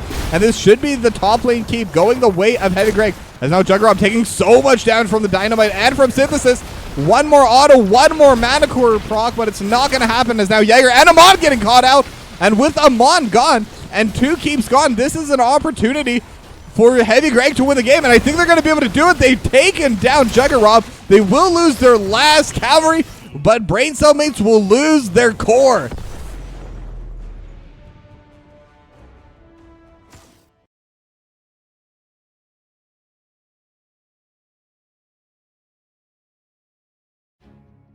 And again, another super close game. And it really seems so far that whoever gets the advantage first is the one that's going to lose. That's what happened in game 1. That's what happened in game number 2. But this whole series has been absolutely neck and neck. And I think what really changed the direction of that game was Synthesis getting that mana core. There's been many a time where they managed to find a good position on a Jaeger, find a good position on a Juggernaut, but they just didn't have the damage to finish off those kills. And because those are the Muradin and the Leoric, they're both super high HP. Once that mana core came online, once the level 16 was there for Heavy Greg, they were able to completely take down that front line. And once the front line's gone, they're able to continue chasing. And that led to ending the game. Now we're going to go to another short break, but when we come back, it'll be game number 3. So don't go anywhere.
Whoops, but here we are in map number 3, Garden of Terror, between Braincellmates and Heavy Greg. So this should be a pretty fun map, but once again, we are going to one of those larger maps, one of those macro-oriented maps. Now, as we talked earlier, Cursed Hollow is available as well, actually. I thought it was banned away, but it actually isn't, so could definitely see that later on. Now, the bans are coming through as well, but I don't expect to see anything different. Falstaff's still going to get banned, still going to be the Lucio and the Tyrande. So just a lot of bans coming out. It seems like neither side really cares about the map for these picks. They just don't want to deal with those picks, period. Zeratul also going to get banned away again by Heavy Greg. But now the question is going to be, what are Braincellmates going to lock in here? And it does seem like both of these two teams, they do prioritize that first pick for themselves. Braincellmates taking it with their automatic coin toss win. And then Heavy Greg, because they lost map number 1, took it for game 2. Now Braincellmates gonna take it for game 3 after they lost map 2. They're just, both of these teams want that first pick for themselves. And right now it's gonna be the Junkrat going for Nixus. And Heavy Greg gonna be locking in 2 here. So it doesn't need to show as much, but I think that's also partially the trade-off. You only show 2 here, but you're gonna get a 3rd ban towards you before you can pick more and more of your heroes. So if there's a lot of things you want to lock in for yourself, you can't always do that. Now Vala gonna get locked in for Synthesis, but Malthael gonna get locked in for Chim Chim 19. So this is a pretty interesting pick here. Obviously is super good against really tanky characters. Stuff like the Diablo, the Cho'Gall, though I'd be really surprised if we see one of those this series. This playoffs, I should say, like in any division. Hopefully we will, but you never know. But actually pretty good into Stitches, but Stitches is also just pretty good overall. Going to get locked in for Jaeger, and the Anduin going to get locked in for Amon.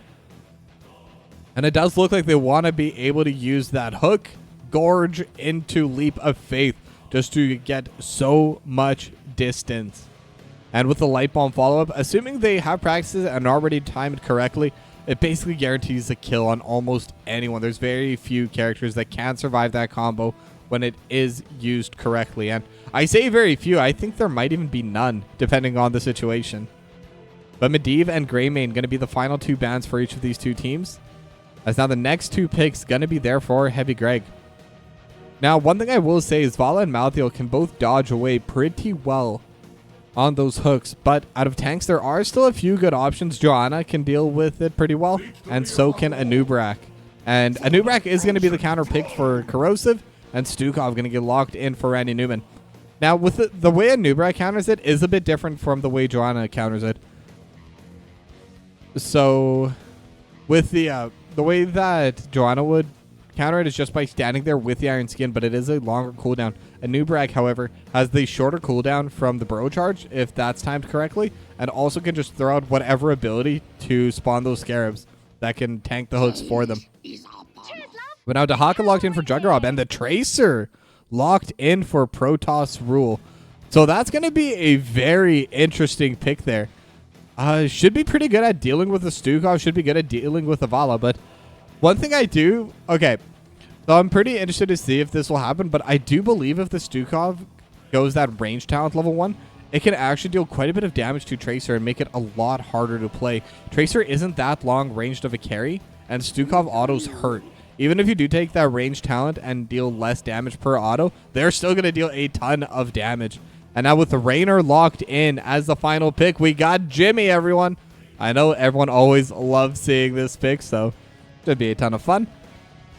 And this will also help quite a bit because any guaranteed damage onto the Tracer makes it a lot harder to play. And with 2 auto attack carries for Heavy Greg, it might be a bit of a tricky Tracer game. But either way, we'll find out if Protoss Rule can play it in map number 3.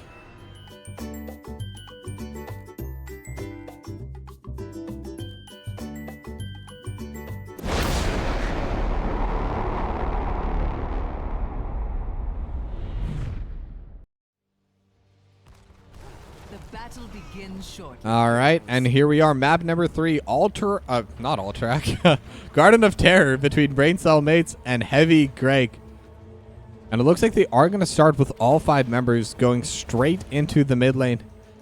And it looks like it is going to be Tracer round. So I think this is kind of the right pick. It's going to have quite a bit more range.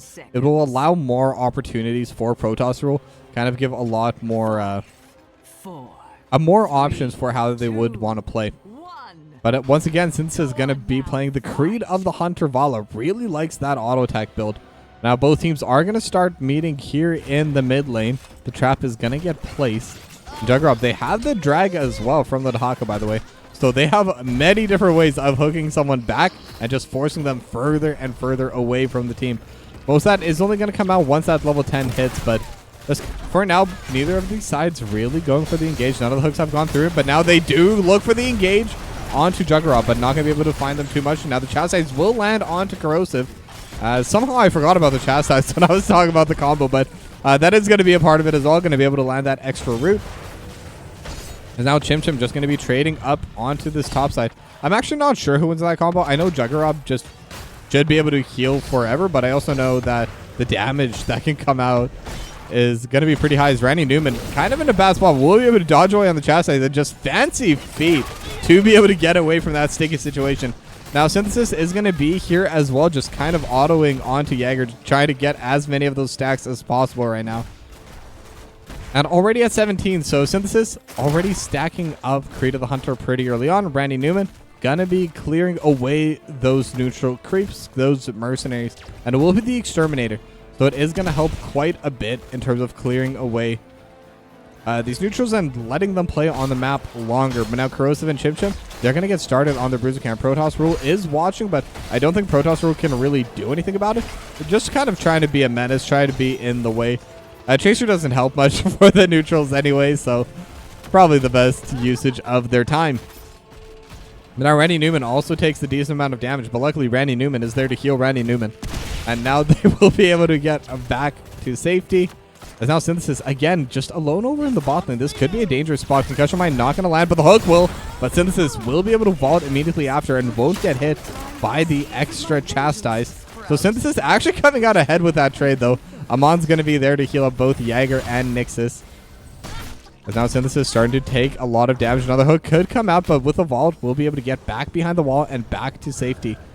And has the well and has the extra little health orb, so Synthesis will be fine. But now the push happening over on the top side. Look how much value they're getting out of this push. Now Protoss Rule might have DC'd.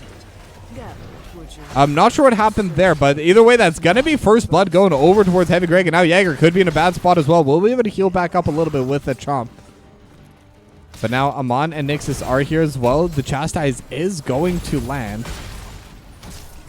And that is just going to be the first seed going over to Heavy Greg, and the wall in the top going down as well. So Heavy Greg starting to take that early lead so far, as Juggernaut also starting to get pretty low.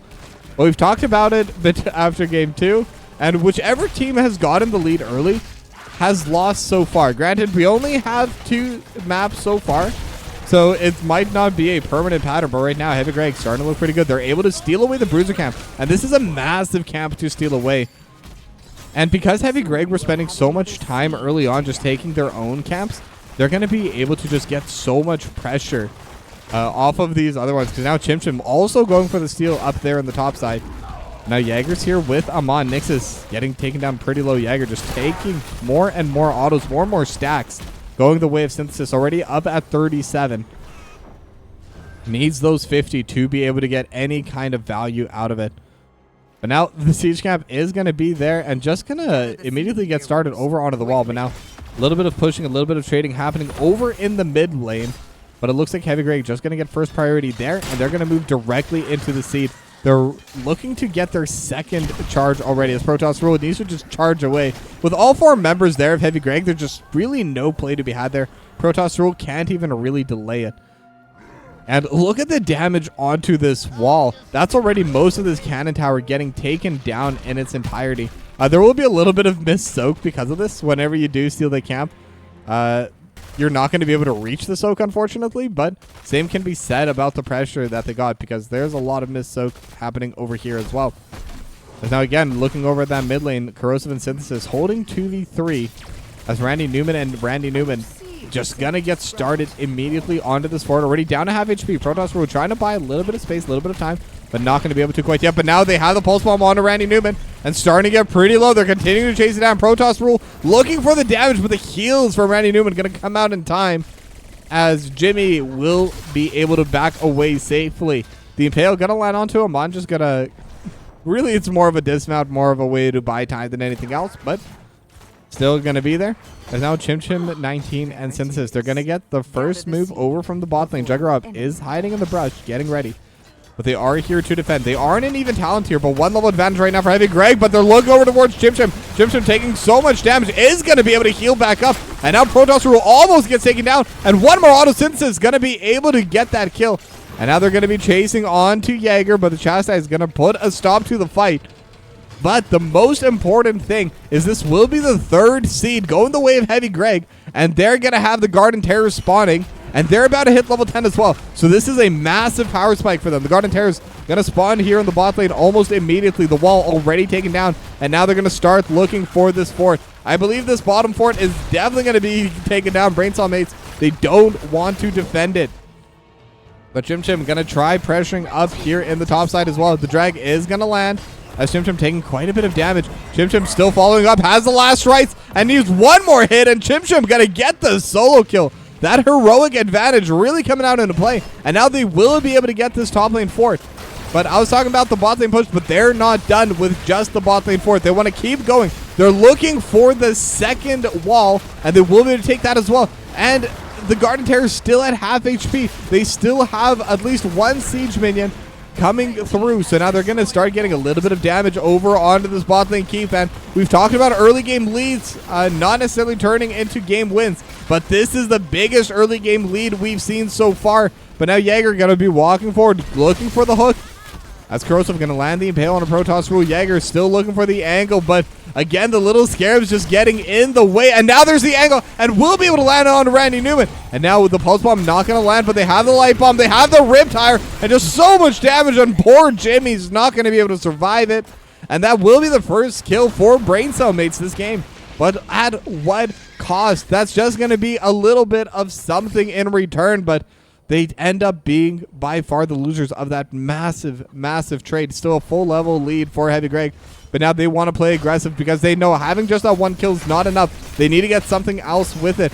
And right now they are going to be looking for this siege camp, and they might be able to take it for themselves as the Bruiser camp is getting taken out on the top side. But now Juggernaut going to be able to land the drag and not going to be able to find anyone else, but now Corrosive will be able to jump away as the Isolate does land on a Synthesis, but it's not going to be able to accomplish too much. So they managed to get themselves a kill and one stolen camp. So we'll close the lead just a little bit, but again, at the end of the day, Braincellmates are going to be in a pretty bad spot, as now it's looking like it's going to get worse. Jaeger going to be the next choice, as the last strikes might not even be needed, and Amon going to be the next to follow. It's a 2-4-0 in favor of Heavy Greg. And now they can start pushing onto this mid lane fort as well. And Corrosive just kind of throwing on all the abilities, just trying to get as many of those Scarabs spawning as possible. Harden Carapace as well. And with that, they will take down the mid lane fort. They've, at least Juggernaut managed to get the siege camp. Or sorry, not Juggernaut, Protoss Rules actually. But they're going to lose their entire bot side jungle. Heavy Greg just taking, just having really solid plays over and over again. They are at level 13 talent advantage, and now Corrosive pushing over to the bot side. They have the Bruiser camp as well. They could look towards this keep. The keep is pretty low, and now the Burrow Charge not going to land. But again, the cooldowns aren't super long on this hero. And now the Riptire is just going to come through to help thin the wave a little bit. The Banshee almost going down as well. But the Bruiser camp still looking as the hook and not going to be able to land. Corrosive is going to get eaten up, but again, they have the Light Bomb combo. Corrosive will be able to jump away, but the Pulse Bomb is still dealing a ton of damage. So Swipes buying time as they do finish off the bot lane keep. But now the Brush Talk from Juggernaut is going to be there. The drag not going to be able to land. Protoss Rule still chasing, but the cocoon is there. And Heavy Greg, they get what they came from, and they back away safely as Chim Chim also able to take another seed over on the top side. And this is a really well executed game so far. Right now, Heavy Greg, they're playing really cleanly. They're playing really controlled, but they're also not letting off the gas pedal. They are playing as aggressive as they need to help this game. And now Protoss Rule could be the next target, but will be able to jump away in time. The bro charge from Corrosive not going to be able to land. Synthesis still only at 75 stacks, by the way, but I think that's just because they haven't really needed to fight as the hook. Gonna go wide. Synthesis able to sidestep that. But as I was saying, Synthesis just hasn't really needed to auto-attack anyone. They've won a couple fights. They get a couple of quick picks. There aren't those close back and forths where you normally do see the Valas really starting to get the value, as Synthesis almost hooked by Jaeger there. Now the Banshee Companion is going to come out over the wall and might get taken down, but no, we'll be able to back it away before it does get finished off. And this is a seed that I think Braincellmates, they really need to win this for themselves. Level 16 is almost on the horizon. Heavy Greg, they will have it for this fight now, as they did back away just to soak up a little bit over in the bot lane. And now with that, I think Braincellmates, they may have to give it up, but I don't think that they're going to be in a better situation for this third seed later on either. Because right now they're still back over a level. I think the third seed is going to come up pretty soon. And they're still not going to have 16 for that fight either. Now, Juggernaut just trying to soak for the team is super good at clearing away, but the nerfs did lower how much value that W gets. Used to take down that wave in its entirety. So that's going to be a little bit of missed soak from that Dehaka nerf a couple patches back. As Heavy Greg, they're just going to be cleaning up a bit, just taking all of their camps. And now they do see this top lane siege camp spawning for Braincellmates. And it looks like they want to be able to take it for themselves. Level 16, still not going to be there. The hook, not going to be able to land either. The Impale does land. And they have the Cocoon thrown out as well. Bro charge as well, but just slightly missed time. But now the Riptire over the top, just going to land onto Corrosive. Corrosive is still getting healed up. Juggernaut over in the back line. But the damage coming through. The Isolate is going to land just onto Synthesis. But they have found the main tank. They have found Corrosive. And now with that, it's a 4v5. And another hook going to land. And Chim Chim going to be in a bad spot and will get taken down as well.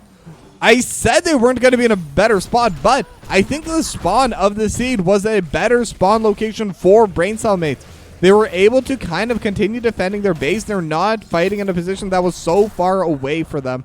So they will be able to take this camp, or sorry, will be able to take this seed, and they will be able to defend the waves coming through as well. As the Banshee going to tank the hook for Jimmy, but the Banshee will go down in the process. Never forget. Now we're in this bot lane. Synthesis is going to be able to take the siege camp as well. And level 20 is going to be the next advantage for Heavy Greg. But now it's down to 1 level lead. It was about a level and a half earlier. So this is definitely a better position to be in for Braincellmates. But the map definitely still not looking too hot for them.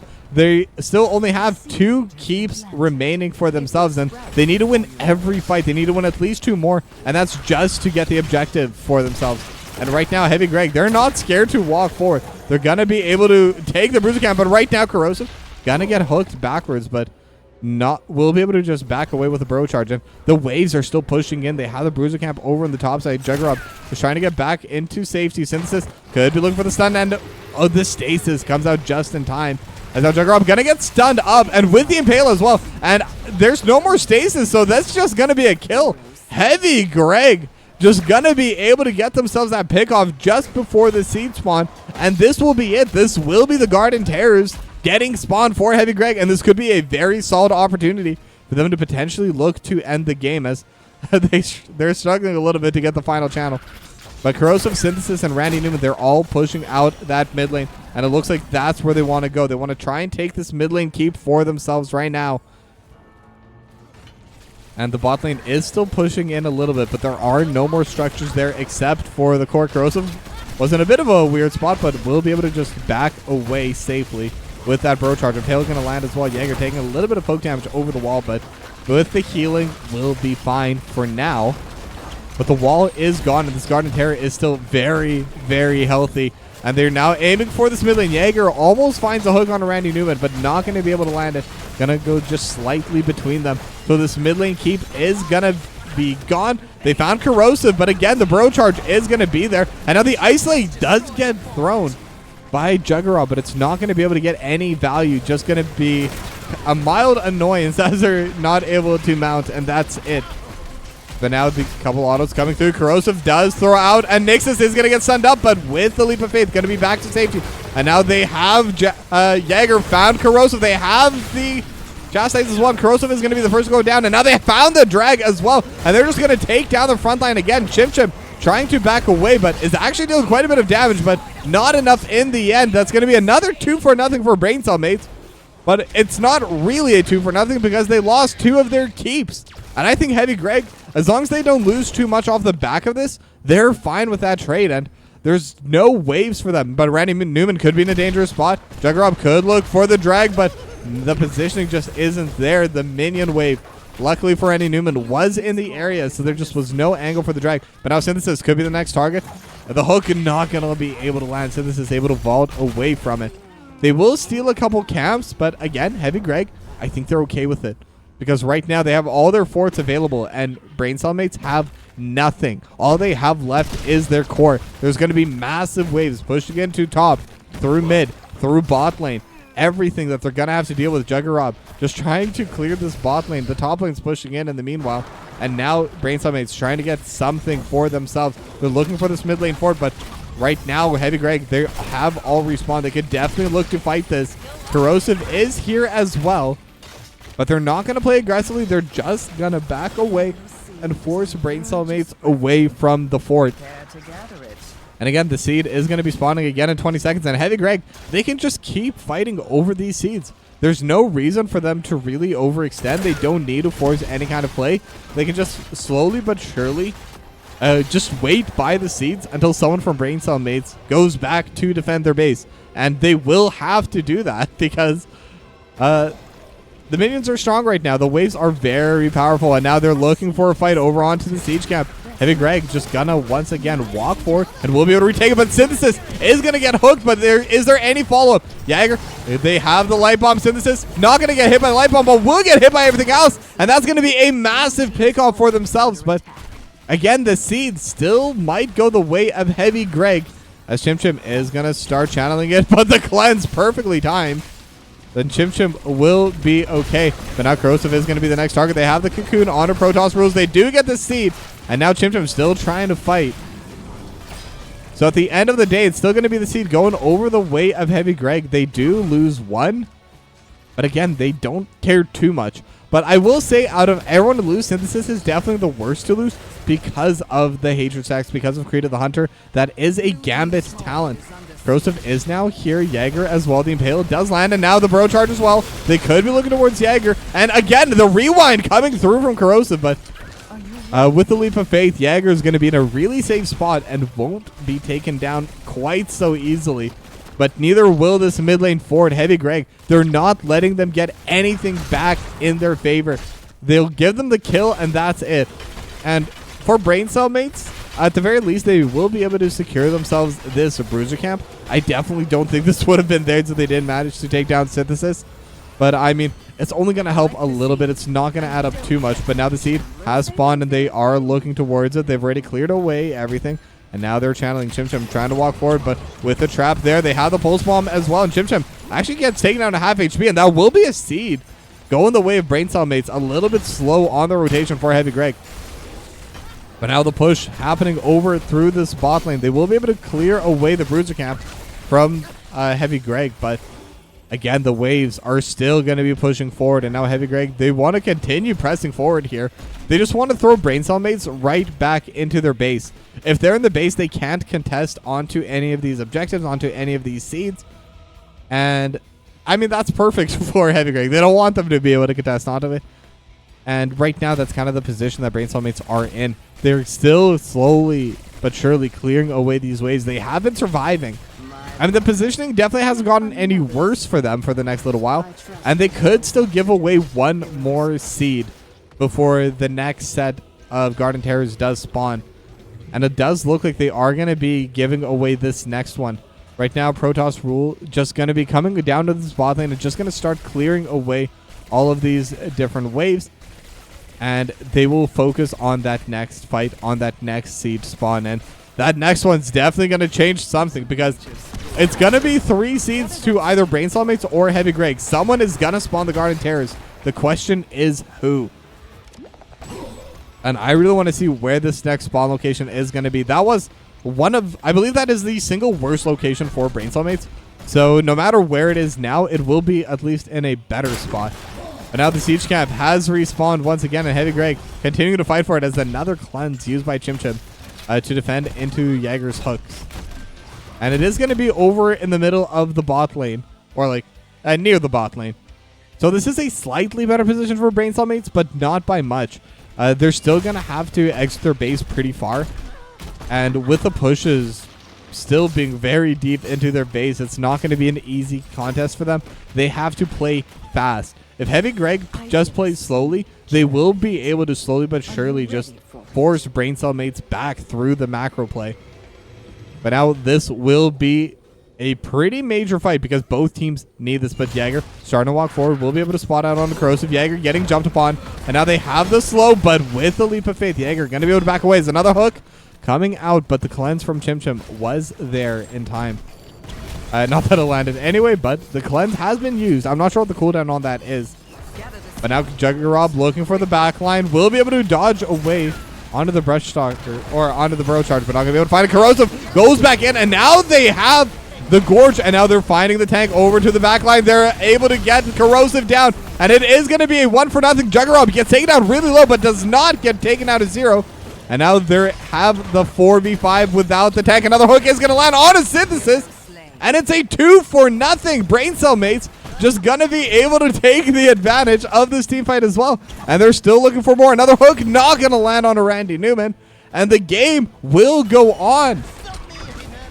This is going to be the 3rd seed for Braincellmates, and maybe now they can finally take this mid lane forward. They've been trying to take this thing for so long, probably like 10 to 15 minutes at this point, and now they will be able to secure it for themselves. But the question is, what else can they get? Because they definitely need something. After this, they're definitely not going to be able to end the game off of this push unless they're able to get a couple more pickoffs. But with the root, they're actually Jaeger almost going down. Same with Protoss Rule. So it does make it a little bit more difficult to try pushing forward. But Amon has more than enough healing for the team. Protoss Rule and Jaeger are going to be in a good spot as the Banshee gets hooked.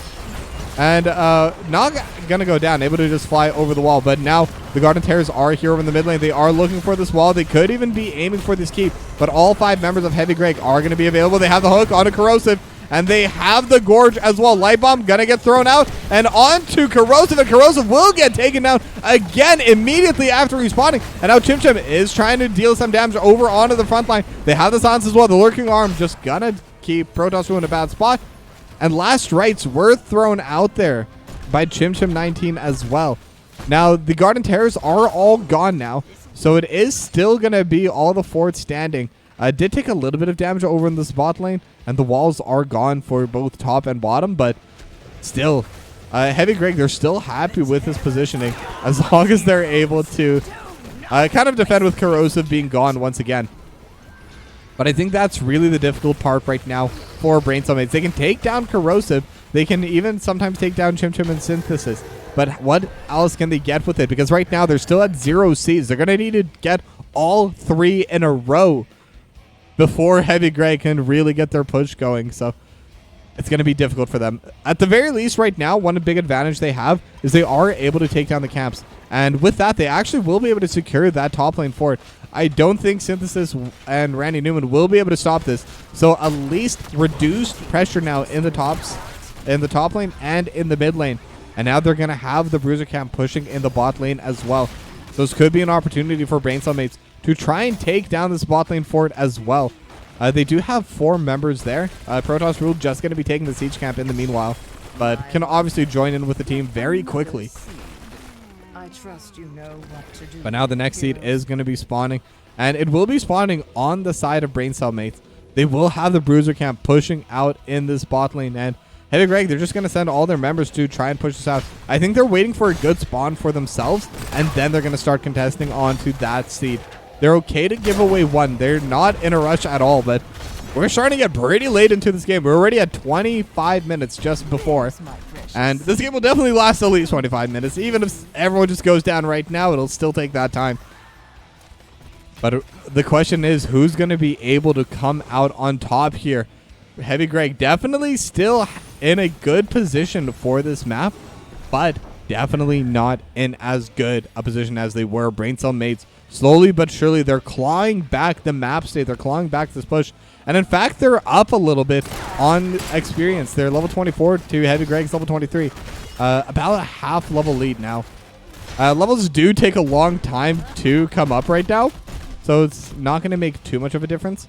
And it's just a little bit of stats. All the talents obviously are already on. And now Braincellmates are trying to get a little bit of damage over in this bottom lane. They're trying to get a little bit of a push in. The hook not going to be able to come out. Chim 19 going to be able to walk away. Did have that cleanse coming through. It had the unstoppable, so wasn't in any danger from it anyway. As now they are still pushing back and forth. And now the hook is going to be coming through as, again, both sides now grouping for this bottom seed. But the waves are slowly pushing in for Heavy Greg. So if they're able to play this slow, if they're able to dodge away on the hooks, they can just kind of passively win this out. But it doesn't look like Braincellmates want to give it away passively. They're just going to be trying to clear everything as Juggerop lands into the backline. Is in stasis. Juggerop just chasing on his Synthesis as well. And Protoss Rules actually going to get stunned up as Randy Newman and Synthesis both going to go down. It's a 2-for-0. And now they have the Light Bomb lands on it too. They found Chim. They found everyone. Corrosive, actually the only survivor. Now Chim going to be able to get back onto the map. And Chim is walking forward, just trying to buy some space, trying to buy some time. This could be an opportunity for Braincellmates to look for the game. And now Jaeger is in a bad spot. Last strikes have been used. And without the kill, that lowers the threat substantially. Now the hook is going to be coming through. But right now, just the damage that Chim can deal with the safety of Corrosive, they will be able to survive. They're not going to be able to end the game. But that will be, again, the second seed going over to Braincellmates. No way are they able to just keep this game going. Level 25 now, 27 minutes. And now they're going to be pushing over through this bot side. Jaeger just going to be tanking the fort for a little bit. They don't have a wave anywhere nearby, so Amon definitely needs to try and keep them up.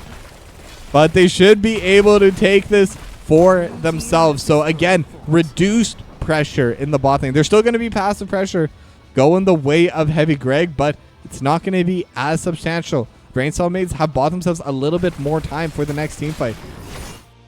Now there is a bit of a push over in the bot side. Luckily, it's going to spawn just as they were approaching onto the core. And it is important to note, we're at 27 minutes. Catapult minions deal 1,200 damage to structures. Like, they are very strong. This damage is incredibly substantial. They can absolutely tear through a core, tear through a keep. For either of these two sides, it's definitely a dangerous proposition. But now Protoss Rules gonna be able to just dash away to safety. Corrosive looking for another play as well, but not gonna be able to find it quite yet. And the seed is gonna be spawning.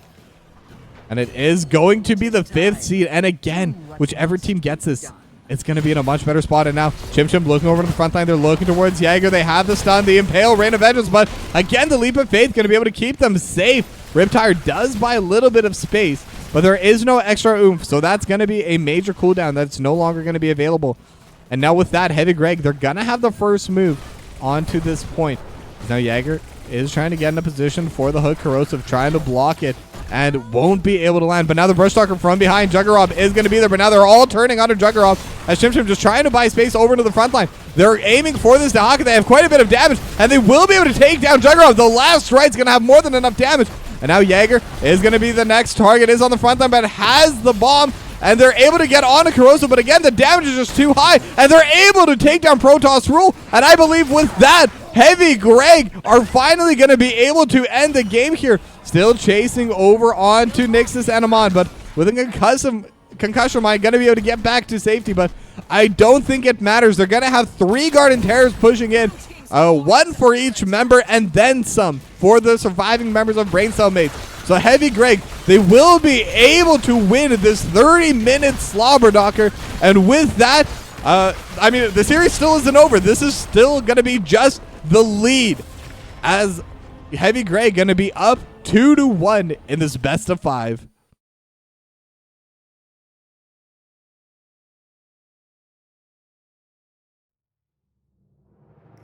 I mean, I'm not even sure what to say there because this was such a close game. I mean, it wasn't for a very long time. And then Braincellmates, they were able to hold on for so long. They were able to bit by bit claw it back.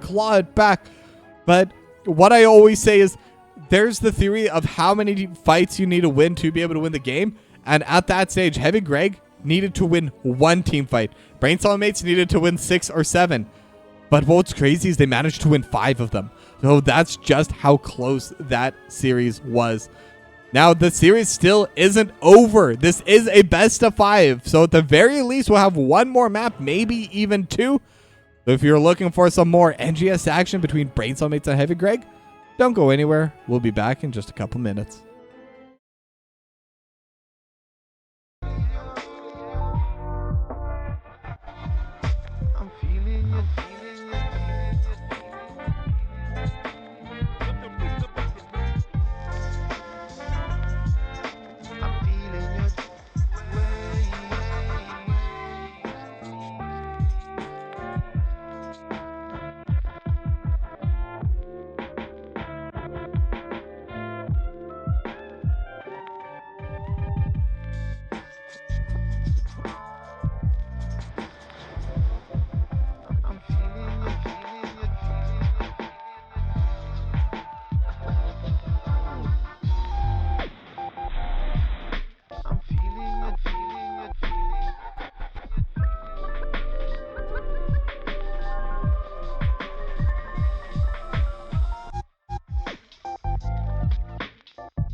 All right, and we are on to map number 4, Infernal Shrines.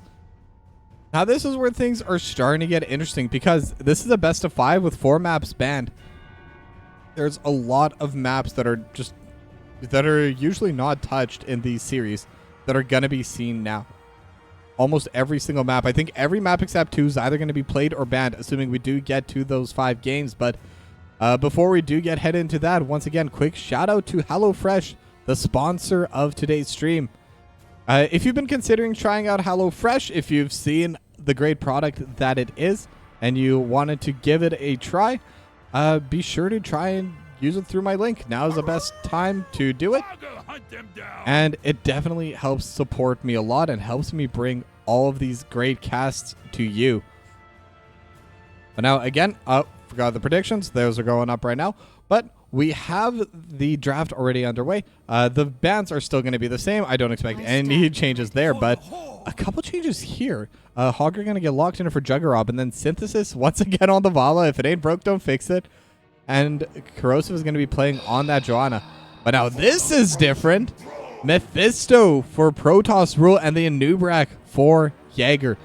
Now this is a very different draft coming out of Braincellmates. And once again, they do have first pick this time around. So it will be picked. It was the map choice for Heavy Greg. But Hogger's really good on Infernal Shrines, and I think that's why it's locked in. Mephisto's super good on this map as well, especially once that level 16 talent does come through. Assuming it is the Skull Missile build anyway. Lightning Nova is just super strong. Having that extra big burst of damage every single time is just so difficult to deal with, and especially if the Durance lands onto someone like Synthesis, can absolutely blow someone up, and depending on the situation, could even blow up an entire team. So, good spot to be in for Braincellmates. And now, for the next set of bans, they're going to ban away the Oriole from the side of Heavy Greg. And then Tassadar are going to get banned by Braincellmates. And now, the Oriole ban, I think, makes a lot of sense. Braincellmates have really been liking that pick. They've been playing it quite a bit this game. Or this entire series so far, anyway. And now, this is where the new picks are starting to come through. The Gaslow for Composite Santa. Also pretty decent on Infernal Shrines. I'm not sure how it fares into Hogger. I know it can definitely apply pressure in the offlane. Has a lot of self-sustain with the Death Laser or whatever it's called. I forget what the laser is called, but he has a laser and that heals him. That's what matters. And again, haven't mentioned it yet, but it is Composite Santa playing this time around. So should be a bit of a different draft for them. And right now, Composite Santa is going to be playing up in that offlane. So I'm wondering how that's going to be able to change things for the draft. Like, obviously, Chim Chim going to be out. Did play the Hogger, did play the Dahaka a couple times, and did play and the Malthael. So it was kind of a really solid pick for them. Had a lot of really good moments in both of their wins, really. But this is a 6-man roster on Heavy Greg, and it's good to see that they are using all 6 of the players. I think it does give a lot of credence over to their practice and over to the style that they do like to play. And now, final 2 picks for Braincellmates going to be Anduin for Amon and the Sonya for Nixus. So Leap could be available. Kind of a triple frontline composition for Braincellmates, with Mephisto being the solo carry. And Randy Newman again going to be on Jimmy on that Raynor just to deal as much damage as possible. But with that, the draft is done, and let's get into our 4th game between Braincellmates and Heavy Greg.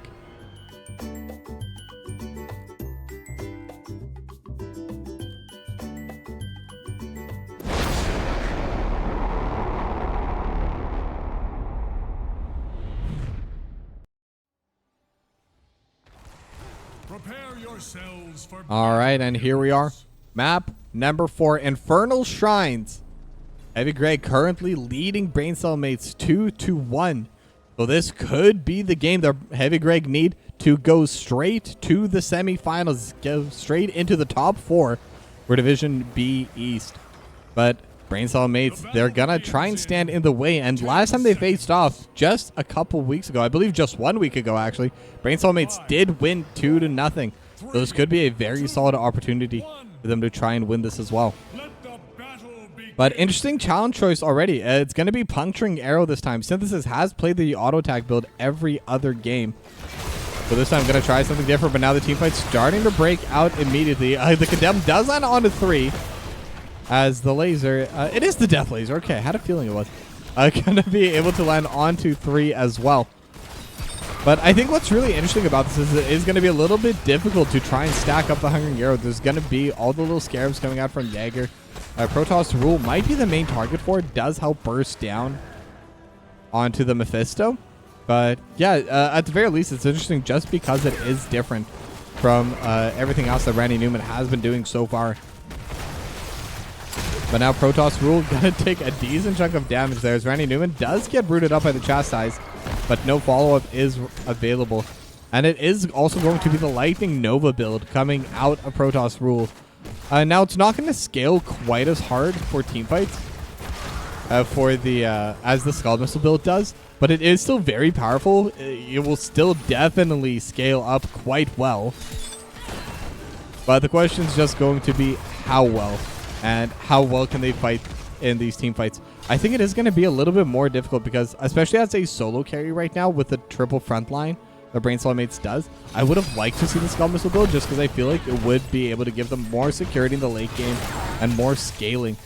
As now Jaeger taking a couple of hits from Synthesis and Randy Newman as Heavy Greg just going to come right back to take control of the siege camp. It will be theirs, and now the Lurking Arm actually getting a lot of value as Jaeger gets taken down to half HP. Nyx is still spinning over to the backline, and Randy Newman starting to get low, and with the Bro Charge on a Synthesis. Synthesis trying to roll away and will be able to get back to safety.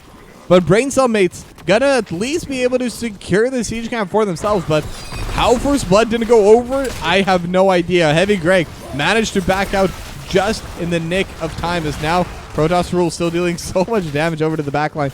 These Lightning Nova talents, if you're able to land every single stack of it, it deals a ton of damage. It's such a powerful ability.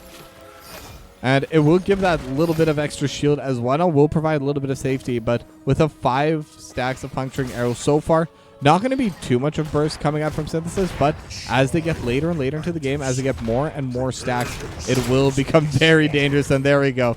Able to get 2 more right there, Corrosive, with the Vault reset. And now Juggerab here on the top side going to start shoving out this wave as both sides are going to get started on the Bruiser camp. And it is important to note here, I haven't really talked about it yet, but the Hogger is the offlaner right now for Braincellmates. Nixus is going to be piloting the Sonya and will be playing it kind of as that melee assassin. As now Juggerab could be in a bad spot with the Hog Wild, going to be able to get back to safety, and even more poke going the way of Heavy Greg. They're going to be able to retake control here on the top side, but now both sides have already thrown out their Bruiser camps. Condemn gonna land just on the Jaegers. Protoss Rule trying to deal damage over the backline. It is getting quite a bit of it.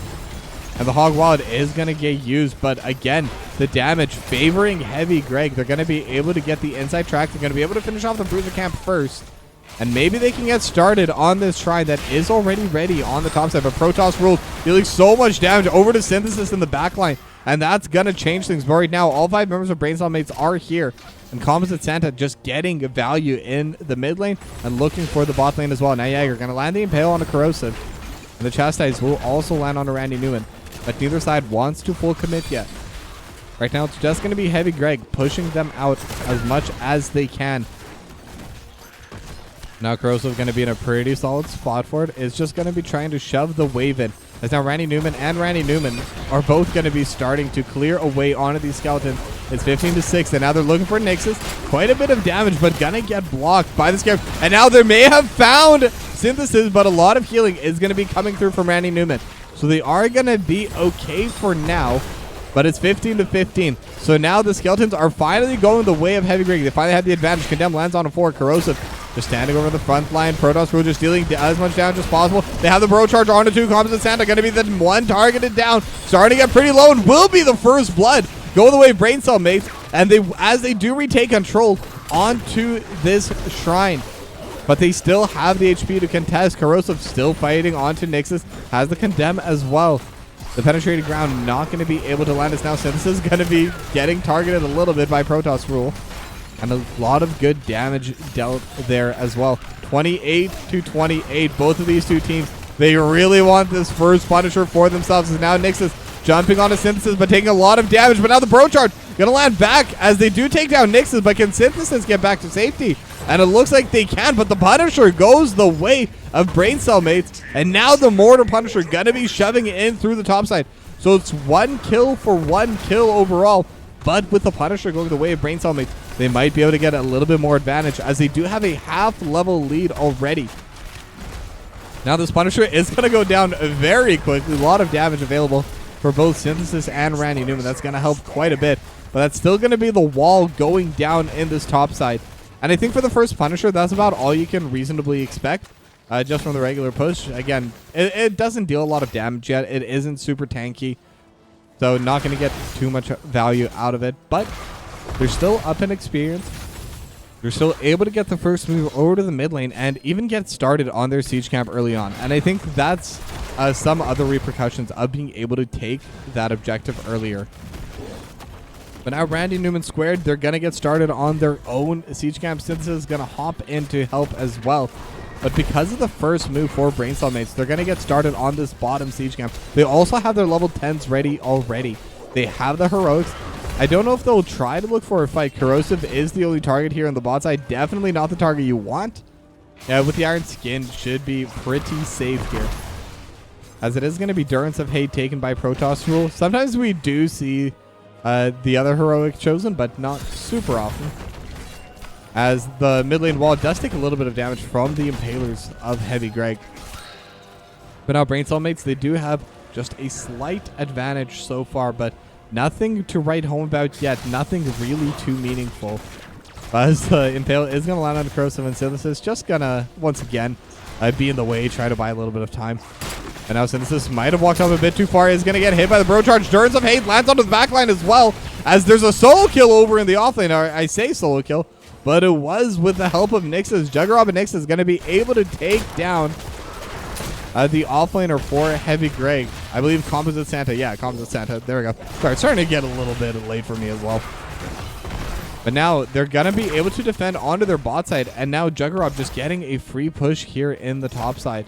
And Juggernaut already has the dynamite. The wall's already gone. So all of this damage is going straight into the fort. I don't expect Juggernaut will be able to take it down. But it's still going to be about a third of the fort getting taken down just from one rotation from Nixus. And that's definitely very, very good value. Now Nixus is going to get started on the Bruiser camp here on the top side. I believe that the next shrine should be spawning pretty soonish as well. But the first left Bruiser camp is going to go down here. And Heavy Greg going to be able to take the one on the right as we're headed once again into the good old-fashioned pause. And this is actually a different DC, and they're immediately back. So it doesn't look like this will be a long one. It looks like we'll be able to just head right back into the game as the hamster rebellion continues. To quote Synthesis there anyway. Randy Newman also saying that the hamsters are quite angry. But hopefully we'll be able to get started basically right away. I think we're just waiting for the ready check, and it looks like both sides are already getting into that. So, yeah, not a long pause this time around. We're just going to head right back into the game. And the push over in this mid lane is coming through. Corrosive does get stunned up, but has the pullback onto Nixus as Synthesis gets the double Hungering Arrow onto Nixus. 19 stacks right down Puncturing Arrow, 16 on the Laws of Hope, which, by the way, also an interesting challenge choice. Just going to be able to increase the amount of healing from that one ability. So in theory, could have 2 full health bars during a team fight, even without the help of Randy Newman. But now Randy Newman just going to be pushing onto Jaegers so far. And it's not really going to be able to get too much value out of it, but at the very least, it's going to give them that inside track onto this play. As now Nixus is pushing up on that top side as well. Level 13 talents now going to be available for Braincellmates. But it is already 16 skeletons going the way of Heavy Greg. This could be their opportunity. They're looking for Corrosive. The Iron Skin has been popped as Protoss rules just trying to buy space. And they will be able to do that. It's 10 to 20 now in terms of skeletons as Nixus, again, just trying to buy more and more control. And now they're just going to be hitting onto this. Both teams looking for these skeletons. 22 to 26. It is pretty close. But they have the Cuckoo. They're looking for Randy Newman. And the leap onto the back. They're going to land onto 3. And now Nixus has the light bomb. And they will be able to take down Randy Newman. As now the next fight, they're still going to be continuing on. Randy Newman and Synthesis taking a lot of damage from the Lightning Nova. But Protoss Rule's not going to be able to get the kill. The Impale buys a little bit of time, a little bit of space as Nixus now in the middle of everyone. But will be able to jump back to safety with the leap of faith. And it's a 1-0 for Braincellmates. And they get themselves the Frozen Punisher this time. And now again, this is still a decently early game Punisher, but it is going to be slightly stronger than the last. And now they're going to be able to look for more. They're looking towards Randy Newman. They have quite a bit of damage. They have the Chastise. Just needs a little bit more, but Randy Newman will be able to survive. But they will have to back away, because with that, they should lose their fort, as now, again, they're still aiming forward. They want to keep looking for an aggressive play. Protoss rule just trying to get in everyone's way, as the first fort of the game will go down in favor of Braincellmates. And now the Banshee is still alive, gonna get stunned up and will get taken down. Leap is gonna be there with Durance, but the Iron Skin was still available, so not gonna be able to get too much value there. Blessed Shield thrown out by Corrosive as well, just to prevent any kind of follow-up. They will still lose a good chunk of their wall, but they will be able to at least hold some of it. But now Braincellmates on their way back. They do want to try and steal away this siege camp as well, as Juggernaut and Composite Santa continue to trade back and forth over in the top side. And with the Death Laser, Composite Santa should be okay overall. Juggernaut, I believe, has some pretty solid self-sustain abilities as well. And Randy Newman is there to help, but Juggernaut should really not be threatened by this play. But with that, the left siege camp and now the bottom one is going to go the way of Braincellmates, as they're in a very, very good position for themselves. They're going to be able to take as much as they want, really, at this point for the camps. Now, the Bruiser camps are going to be spawning in about 40 seconds. They may actually have a talent advantage for it. They're very close to level 16, about a full level lead now over Heavy Greg. Well, they totally realized I am not in the right overlay, but here we go. It's fixed now. That's what matters. Now they're all looking onto Composite Santa, and with the leap, they're going to be able to just burst them down. Really solid rotation coming out of Braincellmates, as now they're going to be hitting onto this mid lane, at least a little bit. They only have 4 members here, but Juggerrob is going to be up in this top side, just going to be taking down this top lane fort, and should be able to finish up. But now Randy Newman takes so much damage. Same with Synthesis, 60 HP. They're both so low, they're not going to go down, but this should be the entry ticket that Braincellmates needed for this mid lane fort. Now they will be back up shortly, but they have the siege camp pushing over in the bot lane at the same time. Corrosive just trying to buy some space, lurking arm as well, and that might actually be enough to be able to hold on to this mid lane fort for now. But they still lose the wall, and they're still down level 16 talents. Bruiser camp is getting taken down right now. Over on this top side, Juggernaut just looking for that Bruiser camp, and now they might even be contesting on it. They still have level 16 advantage. They're looking for Randy Newman. They found the killer. They have the leap. They're able to take down the Stukov. Composite Santa could be next, but the grab bomb only going to land onto one. So it's going to be Corrosive coming out right now. Has the Iron Skin still, so can't stand in the front. And now the Durance will land only onto Corrosive right now, but Synthesis gets zoned away, and Corrosive will go down to the spin from Nixus. And now, the Ancient Spear does land, but the Leap of Faith going to be coming through at the exact same time. So very unfortunate there for Nixus. Though Nixus might have gone down if that Ancient Spear had come through the entire way.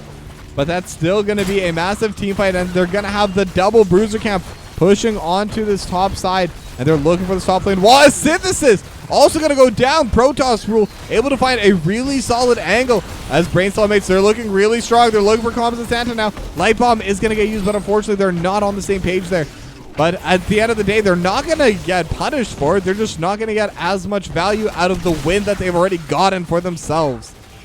So Braincellmates will be able to take down the top wall, and again, Juggernaut just pushing the mid lane in the meanwhile. Throws out the Dynamite. Won't be able to finish off this mid lane fort, but it is very, very low now, as there is a bit of a push in the bot side. They did lose their bot lane wall during this, most likely due to this cannon. Cannons are quite strong when it comes to taking down structures.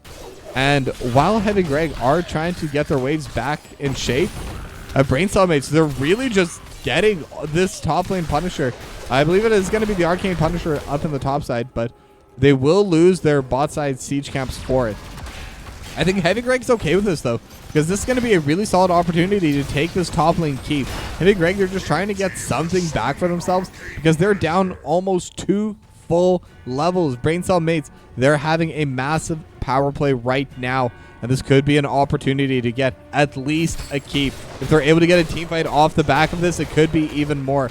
But now Juggernaut is pushing on the mid lane, or at least was. Now going to start grouping up with the team. Corrosive going to tank the jump from this Punisher, but as everyone else is just going to pile on onto this mid lane. But now they have the leap over to the backline with the light bomb. They're looking for Randy Newman. Do they have the damage? They have the stun as well, but it's not enough. But Composite Santa is going to be in the bad position as well. But the swipes from Randy Newman going to be able to keep them alive. And that could have been a game-ending play for Braincellmates. But it is going to be just a 1-0 in favor of Heavy Greg. At least so far, the Punisher is still alive. They will still get the keep.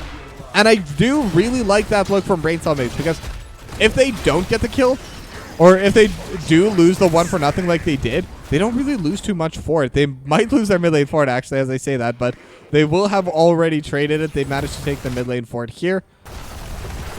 And they will still be able to get that top side keep.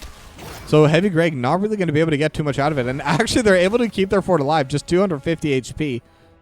So very, very good spot for Braincellmates. But on the other hand, if they're able to win that fight, they just end the game there. So I think that's a look that they should always go for in that position. But now level 20s are up. I'm surprised Heavy Greg don't want to fight this. It is 4v5. But now Light Bomb over to the backline. Not going to be able to come out. Brain of Vengeance is there. Swipes just splitting up the team fight. And Protoss Rule could be in a bad spot. Is shielded up. Is going to be coming through the Lightning Nova. Able to take down two. And now Randy Newman is alive, but is going to get taken down. And it's going to be Composite Santa, and will be the final one to go down. It's a 4-0, and it's only Corrosive that's still left alive as a Braincellmates. This is a very solid position to be in. They might be able to end the game here, as Nyx is just trying to get in the way of Corrosive, just try and buy a little bit of time. They're trying to get the waves, but that's the issue. They don't have a wave to end the game on. So I don't think that's what they're going to be going for, but I think they could try and look for some more walls, some more structures, maybe even a keep. And right now, mid lane keep seems to be the choice. That is where the next Punisher is going to be spawning. As now they're looking towards Corrosive. The Iron Skin is going to get popped, as more and more of the little scarabs are going to be spawning in as well. So again, it does look like they're going to try and end the game here, but Braincellmates in a very, very good position. One more keep will get taken down. So there's only one structure left remaining for Heavy Greg, and it's kind of reminiscent of that game number 3 we had over on the Garden of Terror. But was that game 3? I don't even remember at this point, but was a really, really close game, and Braincellmates were able to hold on forever, but now they're the ones that are up in the lead there. They will be able to steal away this Bruiser camp as well. So it's going to be even more pressure going their way. But now Heavy Greg, they're at least still trying to go for that level 20. They're very close to it. Randy Newman just trying to clear away the siege camp as soon as possible. However, it looks like Braincellmates, they want to push in without the Punisher. They want to try pushing in with this level 20 advantage, but they don't have a wave to push in yet. They have the Dynamite, they have the Seismic Shove as well. As now they are looking over into the top. Corrosive and the entire squad of Heavy Greg is here, and they're about to hit level 20, so Braincellmates, they're just going to back away, and they're just going to go back to the shrine. 20 seconds left until it does spawn, as Nyx is going to be able to clear away these Impalers. Juggernaut going to get started on the Bruiser camp, just have even more passive push in favor of Braincellmates. Now Heavy Greg, this is an opportunity for them. If they're able to win this fight, maybe they can continue this game. And like I said, this is very reminiscent of that previous game. But Heavy Greg were able to hold on and end the game last time. But can they hold on this time when they're the ones behind? They have the Cocoon coming out, but the Iron Skin going to be able to block it.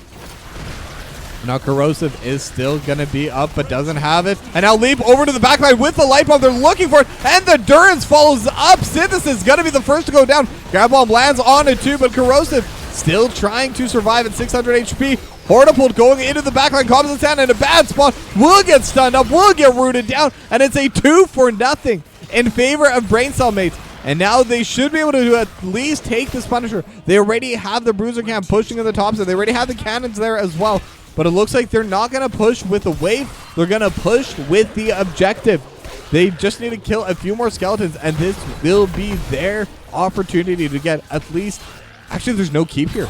This is their opportunity to end.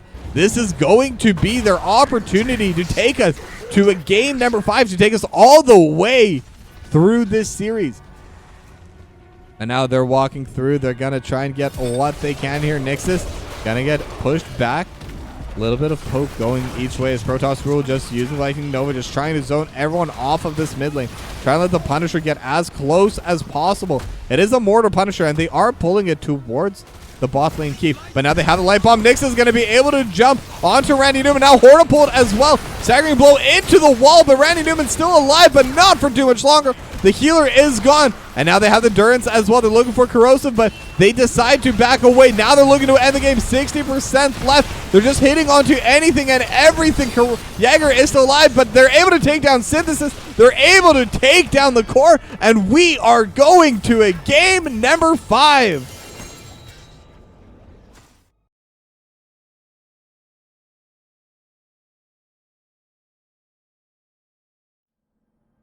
So, if you like close series, if you like playoffs, this is where to be, because this is as close as it gets.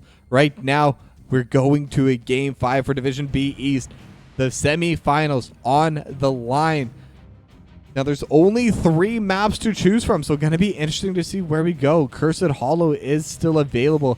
Let me quickly take a look, if I can even remember what's even available still. I believe it's Cursed Hollow. Did we play Sky Temple?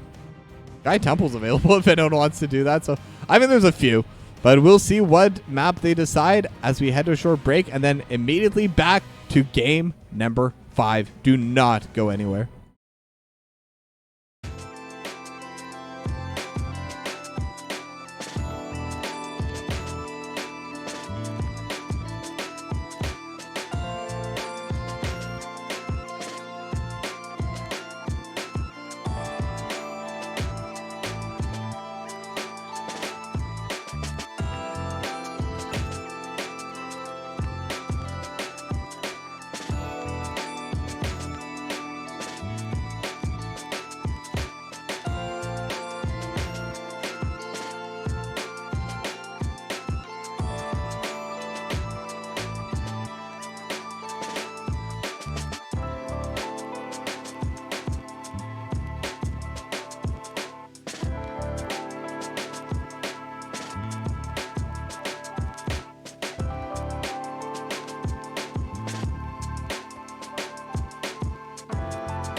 cow looking like it was using tall wooden legs that appeared from time to time to say, like, yeah, I know you can do it.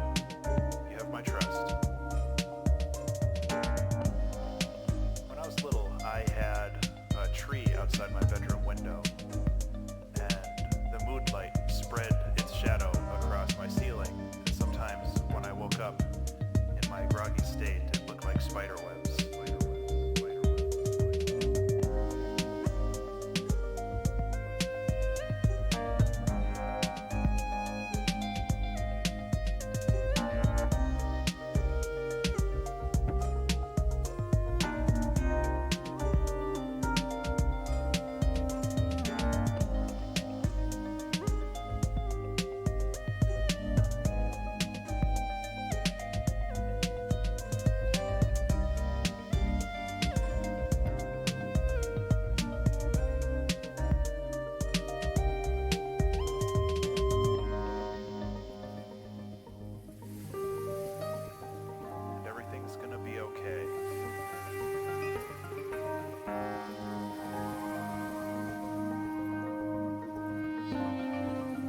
Probably.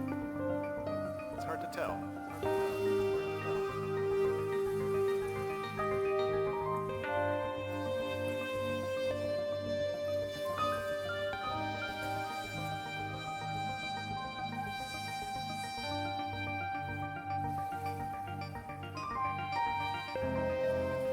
But that doesn't mean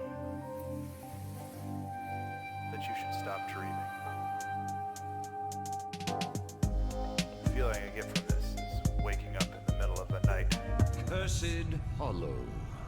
All right, and we are back with the fifth and final game between Braincellmates and Heavy Greg. Winner takes all. One of these teams is going to be going to the semifinals. The other is going to have their season ended right here, right now. Now, the fifth map is going to be Cursed Hollow, going to be very similar to that Garden of Terror. However, there are two bosses available on this map as well. Now, let me get the predictions going.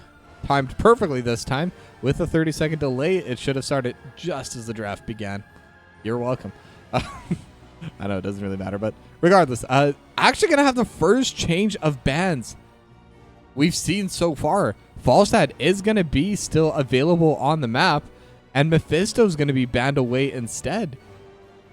Now, I'm wondering if Heavy Greg want to pick it themselves, and yeah, Synthesis not going to be on the Vala. Going to be piloting the Falstad. They're going to have that extra global for themselves, but this does mean Dahaka is available for Braincellmates if they want to try taking that for themselves, if they want to try piloting that in the offlane for this game. And instead, they are going to target the Oriole and the Tassadar. So if Heavy Greg want, they could try to get that double global. I don't know how much they need it. I don't know if it's something that they want for their strategy, but it is an option if they do decide. As I realize, I am not centered. I find that in these long series, I just end up moving around more and more. But it's going to be the Cassia and the Melthio locked in for Composite Santa and Chim Chim. Now, with the Cassia locked in, I do suspect that there's going to be a Joanna ban. I think that extra blind really increases Cassia's damage by so much that it's not really worth holding on to. And yeah, Joanna is going to get banned away. I mean, we've also seen Corrosive has played it a ton today. Just, it's a solid pick for Heavy Greg. It's not something you need to give away, so may as well just remove it. I don't think there's anything else that's quite as terrifying for them this game. But now the final ban for Heavy Greg. And this is the first time we've really had a different draft in terms of the bans anyway. So this is pretty interesting. But they are just going to ban the Greymane once again. Protoss Rule did play that over in game number 1. Played incredibly well, though Heavy Greg did manage to win the game. But Dahaka is still going to be available, so Juggernaut going to lock that in. And the Muradin, again for Jaeger, will be taken. And again, just important to note, Randy Newman with a Y is going to be sitting out. Composite Santa going to be moved over to the carry role, and Chim Chim 19 going to be back in the off lane. So in case you haven't noticed that, there is a little bit of a roster shuffle once again for Heavy Greg. It is a 6-man roster, so not surprising to see at all. But it is going to be May picked for Corrosive and Malfurion once again for Randy Newman. Now, at this point, I just know that they just like the Malfurion. I think it does work pretty well with a lot of what Mei does. The Blizzard stacks pretty well. It's like almost the exact same size circle, if not the exact same size circle as the Entangled Roots. And then the Ice Wall into the Roots as well is just really solid combo. It gives them a lot more opportunity to play with. It can also be used as a zoning tool to help line up the other abilities, or just kind of like have a little bit of a Venn diagram, just spreading it out so there's less and less zone that Braincellmates can stand on. But Sylvana's going to be the 5th and final pick for Braincellmates for Protoss Rule. I've seen how much damage they can do. You've seen how much damage they can do on that pick, so should be very interesting. But with that being said, the draft is done. We are here in game number 5, and we're going to be heading right into it now.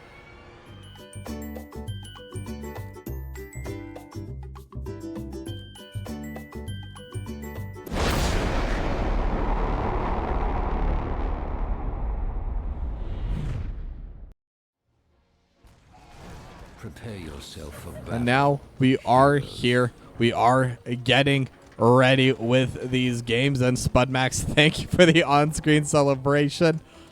Let's get this stuff going, because, I mean, right now this is going to be a very close game. It's been a very close series already. So it's really just going to come down to who is able to get this final win for themselves. And like Vendrick pointed out, there is a blind in the Mei as well, so it is going to work well with the Cassia, and it is going to increase the amount of damage that carry can pick out. And it will be the Lightning Fury build. We have seen a couple auto attack builds coming out of Cassia's recently, but pretty strong push coming out of Braincellmates right now. They are bringing all 4 members down, and with this Sylvanas, they could try to look towards this cannon tower. But Composite Sand and Randy Newman, they're going to be there, and that will be enough to just scare them away from continuing on to this fight. So they're not going to get too much value out of that Sylvanas, at least not early on. Obviously, it's still going to be a super strong pick regardless, but either way. Now it's just going to be Corrosive and Juggerog over in this mid lane. Drag's going to land, but again, doesn't really matter. Neither one's really going to go down there. They're just going to be pushing back and forth. The Black Arrows are going to get used by Protoss Rule. They have the strike hitting onto Composite Santa into the wall, but not going to really deal too much damage to these structures. They did get a little bit of poke, but that's all they're going to really be able to accomplish here. But it looks like they're not done. They're still going to continue pushing onto this. Now, Heavy Greg, they are sending 2 of their members to take the siege camp. But right now, Braincellmates, they know they have the inside track, so they're just going to keep pushing. But Corrosive's here as well. Icing going to push Nixus further back. Lightning Rod going to deal a little bit of damage, but not going to be able to accomplish too much. At the very least, they will zone away Nixus. They will zone away Braincellmates.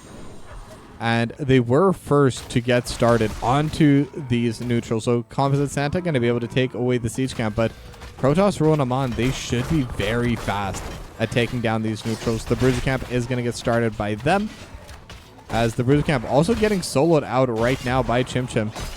And Chim Chim's a very good, like Malthael in general is just really good at taking these out. So I do like seeing that right now from Chim Chim, as the Bruiser camp will go down. The second one will get followed immediately after. So both sides somewhat even now on the jungle, though this last siege camp is still remaining for Braincellmates. Now, Synthesis still standing over in the spot lane, just trying to get some stacks on the Gathering Storm, which is going to be the build, by the way. But Hammer Gains, interesting to see that as the second talent. So kind of a bit of a mix. It is going to be still primarily the damage coming in from the Hammerang, but this will give a little bit more sustain. Just if they're playing more as an offlaner, I think it does make a lot of sense. Just kind of let them stay in the offlane as long as possible. Gives a little bit of that permanent healing. But definitely not one we see super commonly at level 4. There's Jaeger walking forward, trying to prevent this Bruiser camp from walking forward. But now the Blizzard actually going to buy quite a bit of space. Protoss Rule going to be in a bad spot, but the Haunting Wave going to be able to get Protoss Rule back to safety. But still a lot of damage dealt over to the Sylvanas. But Amon over on the Oriole going to be able to heal them back, no problem. It's now over in the bot lane. It is Synthesis versus Nixus, and right now Synthesis is definitely winning out on those trades. Nixus is quite low. A little bit of a team fight happening as well, but Detainment Strike not going to be able to find anyone. Icing Just going to push Protoss Rule and Jaeger out of the way. The first tribute is here on the bot side as Nyx is starting to get pretty low. Just needs a little bit more damage. And one final auto synthesis. Going to be able to get first blood for Heavy Greg, as they do also secure themselves the first tribute. Now, they did send all of their members down, so Juggerab still getting a free push on the top side. There's going to be a little bit of a missed soak there from Heavy Greg. So in terms of levels, they did get the first blood, but they should be about even. And the siege camp also going to be going down now as Protoss Rule and Amon once again working together to take that down. Now the icing into the Blizzard. Jaeger going to be blinded as well. Going to take a little bit of damage, but now Composite Center going to take a Stormbolt to the face. Won't be able to continue on with that. What is that? Bend? Rend? Bend. I've never heard that word in my life except for that ability. But yeah, that's still going to be most of the mid lane wall taken down. Heavy Greg able to provide so much pressure there. They're just getting the waves shoved in. They're getting a lot of value. And most of that was from that previous Bruiser camp. They managed to get that into the mid lane. They managed to secure it as Chim Chim getting jumped upon. They're getting a lot of damage onto Chim Chim. Detainment Strike not even going to be needed. Oh, but was going to get used in the end. And Chim Chim actually manages to back away. The healing from Randy Newman comes out just in time. So good rotation from Braincellmates, but they're not able to get the final little bit of damage they needed to make that a successful play. As now again, Composite Santa going to get stunned up. The snowball coming through from Corrosive. Just trying to get that blind. As now they are fighting on both sides of the map. Juggerab just kind of holding that top side as Braincellmates are looking to engage right now. Jaeger not going to get caught in the Blizzard, but the health bars definitely starting to favor on a Heavy Greg as now Juggerab just trying to provide some kind of pressure over in the backline, trying to split Heavy Greg around as now they do have the sleep and they're able to take down Jaeger. So that's going to be another kill going to Heavy Greg. And now they can start pushing forward without that extra tank.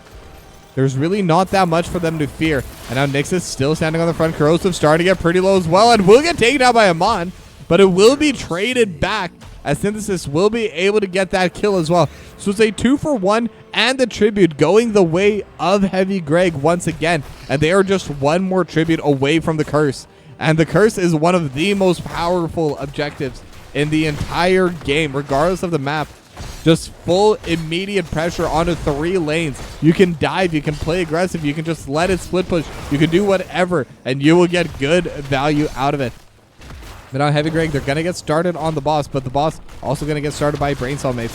So most likely this will be an even trade of bosses, as level 10 actually going to be first for Braincellmates, as they do send a lot of team members for those fights. But Juggerab is slowly but surely just soaking up in the off lanes while they are doing that. But now the tribute is going to be spawning in just 15 seconds, so I don't think that Braincellmates will be given the chance to heal up and regain their mana before this push happens. So they will just have to let this boss also push on the top side. Juggerab in theory could go, but now they're looking for Corrosive. They have the stun and they're able to take down Corrosive before the ice block can come through, before the healing can come through. And now the mind control also lands on Chim Chim. Jaeger able to get the black hole, able to get the Stormbolt, and now Chim Chim gonna go down as well. Composite Santa gonna be the next target. Make that 3. As Braincellmates gonna be able to bring the game back for themselves at least a little bit. And now they're gonna be able to get the the first tribute for themselves, 3rd tribute of the game, and they're able to get the bot lane for it. And now they're still looking for more. Protoss Rule jumping on Randy Newman onto Synthesis as well. Do they have any kind of follow-up? They just need a little bit more damage. Ice Wall is there, but Protoss Rule just had more than enough damage. The Blizzard is there. Protoss Rule, and with the Stormbolt, Jaeger able to keep Protoss Rule alive. And now, again, the boss is still pushing over in this bottom lane. Going to get one more stomp, and that should be the end of it. They did lose their fort over on the top side to the boss of Heavy Greg, but still a massive, massive victory for Braincellmates. And now they have over a level lead because, like I said, they've been soaking much better than Heavy Greg this game, but Heavy Greg's just been out team fighting them. But when Braincellmates get one big team fight in their favor, all of a sudden that level gap really starts to grow. Now Juggerab going to be pushing in the top side as everyone else getting started on the camps. We got 1, we got 2, we got 3, and we got 4. So they should all be going down as the final tribute spawns. I say final tribute, but Braincellmates can still get 1 more before the curse. But it does look like Heavy Greg aren't really going to be pressing forward. They're looking for Juggerab instead, but the Isolate is there. Corrosive doesn't have a way to follow, has the icing, and now they're looking for Juggerab. They have the body block, and that's all they really need. Lightning Ball is going to be jumping through, but Synthesis actually going to get finished off as well. The Ice Wall and the Gust and everything else was thrown away, but just not enough anything else, and not enough any follow-up for Heavy Greg. They had to go a little bit too deep to take down Juggerop. And now there is that camp pushing in the mid lane, and they're immediately able to take down Randy Newman. Just burst down the Detainment Strike into the wall with the Force Wall with the Storm Bolt. That's more than enough. And now they're starting to look a little bit over on the Protoss rule, but again, the heals are still there. Jaeger's still there to kind of body block away any of these abilities, any of these pushes. And now the final tribute for the first curse of the game is about to spawn. Level 13 about to get hit by Heavy Greg. Level 14 already for Braincellmates. As Chim just trying to buy some space is going to get stunned up. Mind control as well and into the wall. And Chim going to go down just before the tribute spawns. This is terrible for Heavy Greg. Braincellmates, they're in a very good position. And it looks like Heavy Greg, they're just willing to give it up.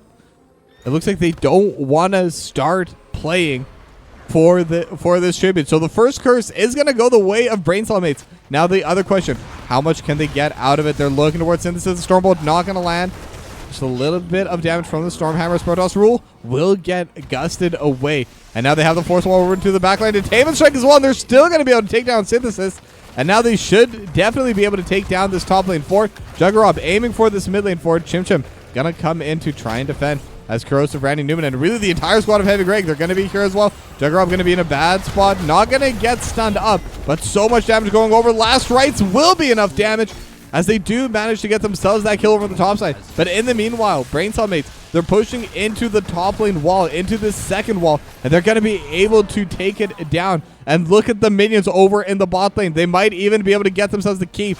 Now, the minions aren't that strong yet, so there will be time as Chim does come through and will start clearing them away. But this is still so much value. Mid lane fort going to be going down as we're watching this. So Braincellmates, they got a lot from that third tribute. They're going to be in a very, very solid spot now. This is game 5. Winner takes all. And now looking over at the stacks as well. 43 on Gathering Storm, 33 on Thunderstroke. So it's going to be at least a little bit of scaling already there for Heavy Greg. They will scale up quite well if they're able to just continuously land these. But it's going to be difficult. It's going to be dangerous for them as well because Braincellmates, they're really starting to get pretty far ahead. They still have the level 16 talent advantage for a little bit.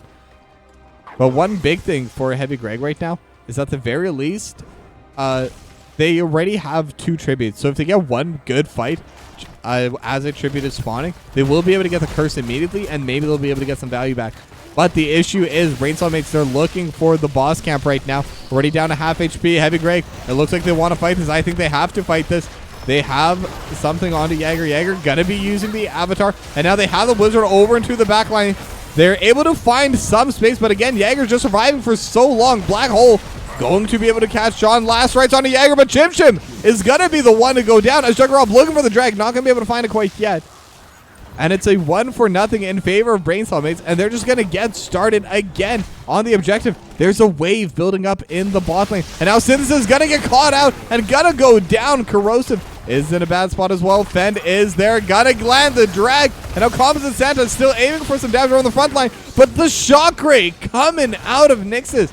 It's a 3-0, and Braincellmates gonna once again get back to the boss. They're just winning more and more, and the first few games were really close. The first 4 games were close, but Braincellmates, they're really starting to run away with this 5th and final map.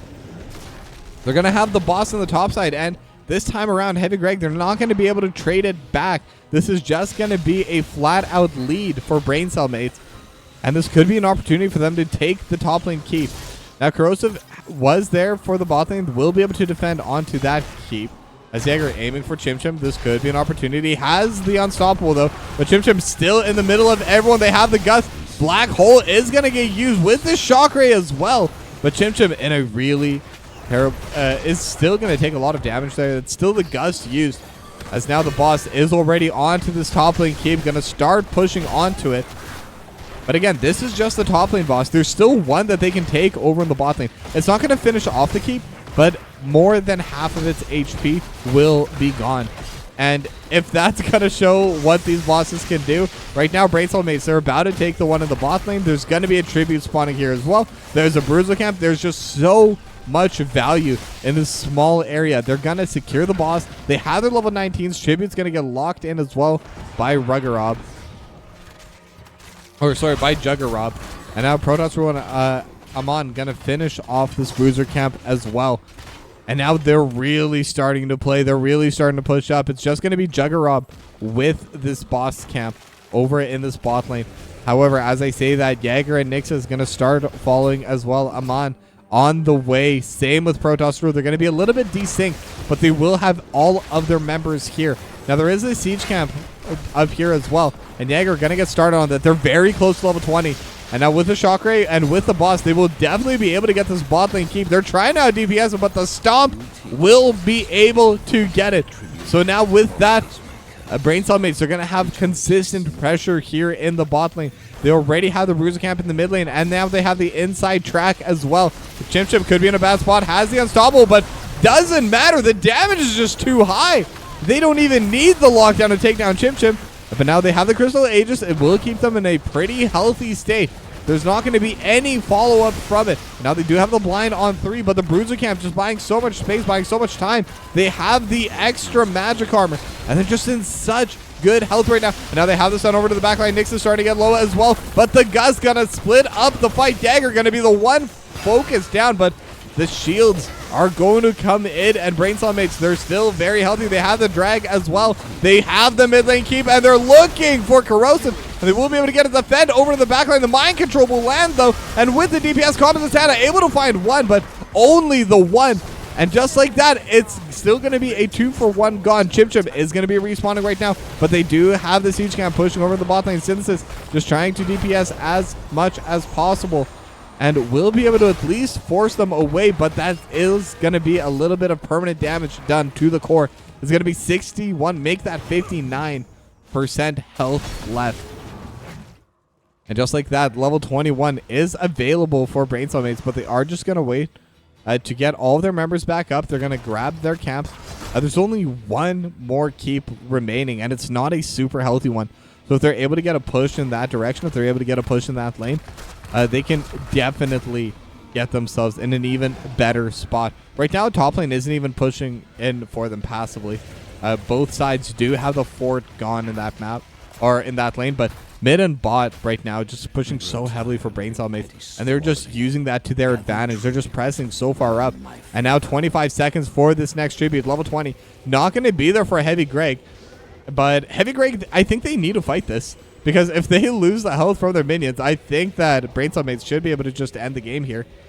But now with that, they're going to start positioning. Heavy Greg do have the first inside track, but Juggerop over in the bot lane looking to end the game. They have the ice wall, not going to be able to find anyone. They have the blizzard as well. Nyxus could be caught out, but again, able to back away just in time. And now they're going to start channeling it. Corrosive just trying to buy some space with the Gust as well. Composite Santa actually going to get interrupted by the force wall. And now they have the mind control as well. They have the stun. They're able to take down Chimp Chimp. And now like that, Juggerop is going to be here as well. The ice blade not going to land, but Jagger still looking for another play. It is still up and well as Randy Newman starting to get chased down by Juggerop. And a Corrosive is going to be there for the peel. But again, this is still going to be the win for Braincellmates. They're still going to be able to get the curse. And now they're going to get started on the Bruiser Camp, but it doesn't look like they even want it. They already have a wave here. They already have multiple waves here, actually. And now they're going to look to try and end the game. Corrosive is standing in the front. The mind control going to go wide, is still up and available. Heavy Greg trying to buy at least a little bit of time. They're looking over on Tiago. They have the lightning ball going between them last race, but Crystal Aegis is going to be there to prevent it. But Jaeger's still going to be in a bad spot, but it doesn't matter because the core is going down, and Braincellmates, they do it. They get the win, and they're going to the semifinals.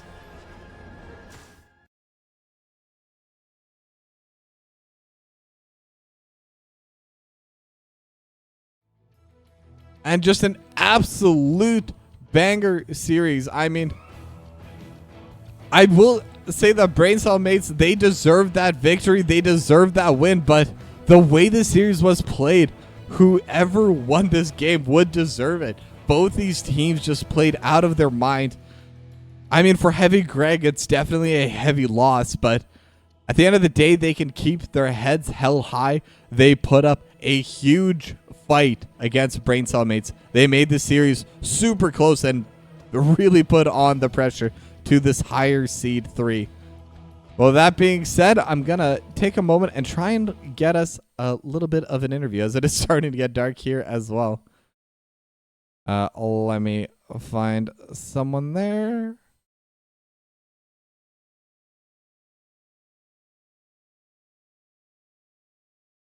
Oops. I almost pinged Bahamut.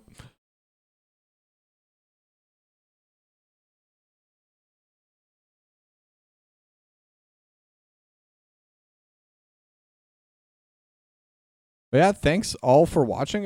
We're not done. I'm still going to wait to see if anyone does join for the interview. It might be a little bit late for them. Since they are East Coast, this is basically midnight for them. But yeah, this was a massive series, all 5 games, and basically every single game was close. Hello, hello. How are you? I'm doing good. And for everyone in chat, I am joined here by Jugger Rob.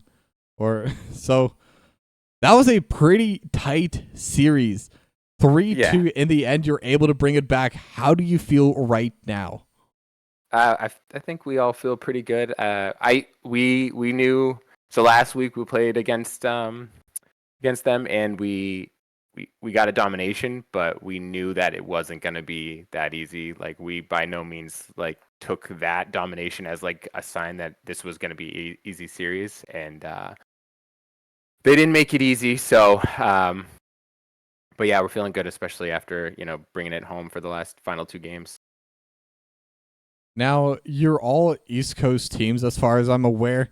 It is almost midnight there. Now, do you think that made that Game 5 a bit harder for you? Or do you think maybe you had the advantage by just being more night owls? Do you think that made a difference at all? I'm a night owl. I used to play on West Coast teams mostly because of how late I play.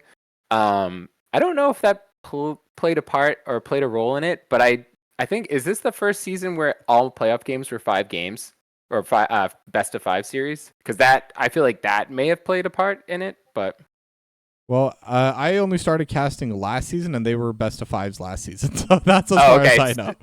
So maybe it is the late night. But now, at one point, Heavy Greg, they were up 2-1 on you. Did that put a lot of pressure on you?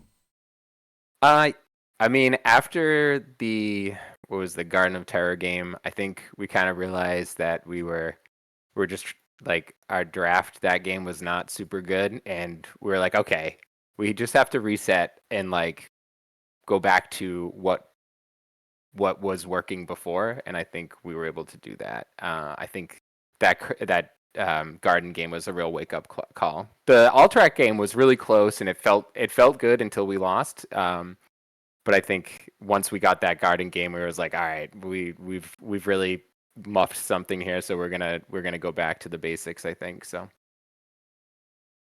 And when you say get back to the basics, so I mean, obviously we've seen you play the Leoric a decent amount this series, and you've had pretty good success with it. What would you say is that basic team identity that you said you went back to in order to be able to win those games? Well, I think primarily it was making sure that we had a little bit more wave clear and a little bit more camp clear, because on that Garden game we quickly realized that we couldn't keep up with their macro or their wave clear, and we were just like, okay, we're not going to be able to like get too cute with picking heroes for a very specific niche. So we got to be able to make sure we have these bases covered in order to like get team fights advantages.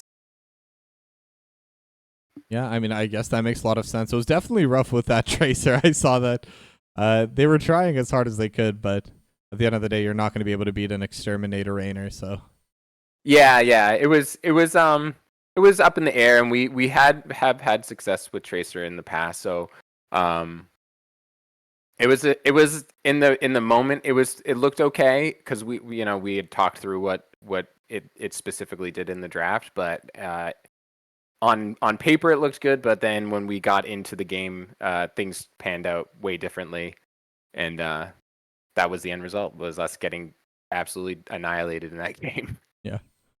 Well, to talk less about this game and to talk more about your next game, you were the first playoff game for Division B East, but Okay, you cool. will be playing against the winner of Hot's Dads versus and Start Slow Then Taper Off. Now, do you have a Okay. preference which of these two teams you want to play? I personally don't have a preference. I think Start Slow and Taper Off dominated us in week 1, so I think it'd be fun. It'd be fun to run that one back. But I mean, I think either team is going to give us fits, so All right. I don't have a preference. All right, but then to add a little bit of drama, who do you think you will be facing? Oh God, you're gonna make me do this? Jeez. You know what? This is a better question for Nixus, but you know what? I'm not gonna dodge the question. I'm gonna say, just on based on nothing, I'm just gonna go with Hot's Dads, just because I like their logo is funny. All right, you hear that, chat? Get them. But Yeah. I'm just kidding. But yeah, I mean, you still managed to play a great series. I'm looking forward to seeing you in the semifinals. Obviously, that is going to be on the official NGS channel. I'm sure someone will pick it up. Might be me, might be someone else, but Cool. would not be surprised if it was cast. But my final question to you, and this is always my final question, is there anyone you'd like to give a shout out to? Is there anything you'd like to say to all of your fans watching today? I just shout out to all the people watching, and I know I have some friends that are watching as well. So thanks for taking the time out to watch and support. Also, thank you to you for casting. I know especially when the games go to 5, it's a lot of time. So thank you for that, and thanks to Heavy Greg for a good series, and thanks to my teammates for always being so supportive and helpful. All right. Well, thank you for coming to this interview. Congratulations on your win, and you have yourself a good night. All right, thanks. See ya. Bye. Bye-bye. And with that, we will be ending here as well. Thank you, by the way, to Spudmax for the on-screen celebration as well. And thank you all for watching. I will be live again tomorrow, 7:30 Pacific, 10:30 Eastern, with more playoffs. And I'm trying to remember what game was tomorrow. Tomorrow it will be Div B West. Magnitude Aftershock versus Bork Side of the Moon. And let me tell you, Div B West has been insanely close. I think it's the closest division in NGS right now. So if you want to watch a close game, that's probably going to deliver as well. Maybe not as much as this one did, but it should still be pretty good. And one final shout out to HelloFresh. Thank you, HelloFresh, for sponsoring me. And once again, click the link down below or in the chat, or use my code POGHF160868 for 10 free meals and free add-ons for life. If you're based in the United States, if you're elsewhere, the local discount will apply. But thank you all for watching. I'll see you all tomorrow, and you have yourselves a great night. Bye-bye now. That was real, but really isn't. Streams are weird. You pick up your phone and no one is there. And for a while I was real scared of them. Like, it's definitely something that doesn't happen every day, but once I knew what was going on and why it was happening, it made a lot more sense, and I became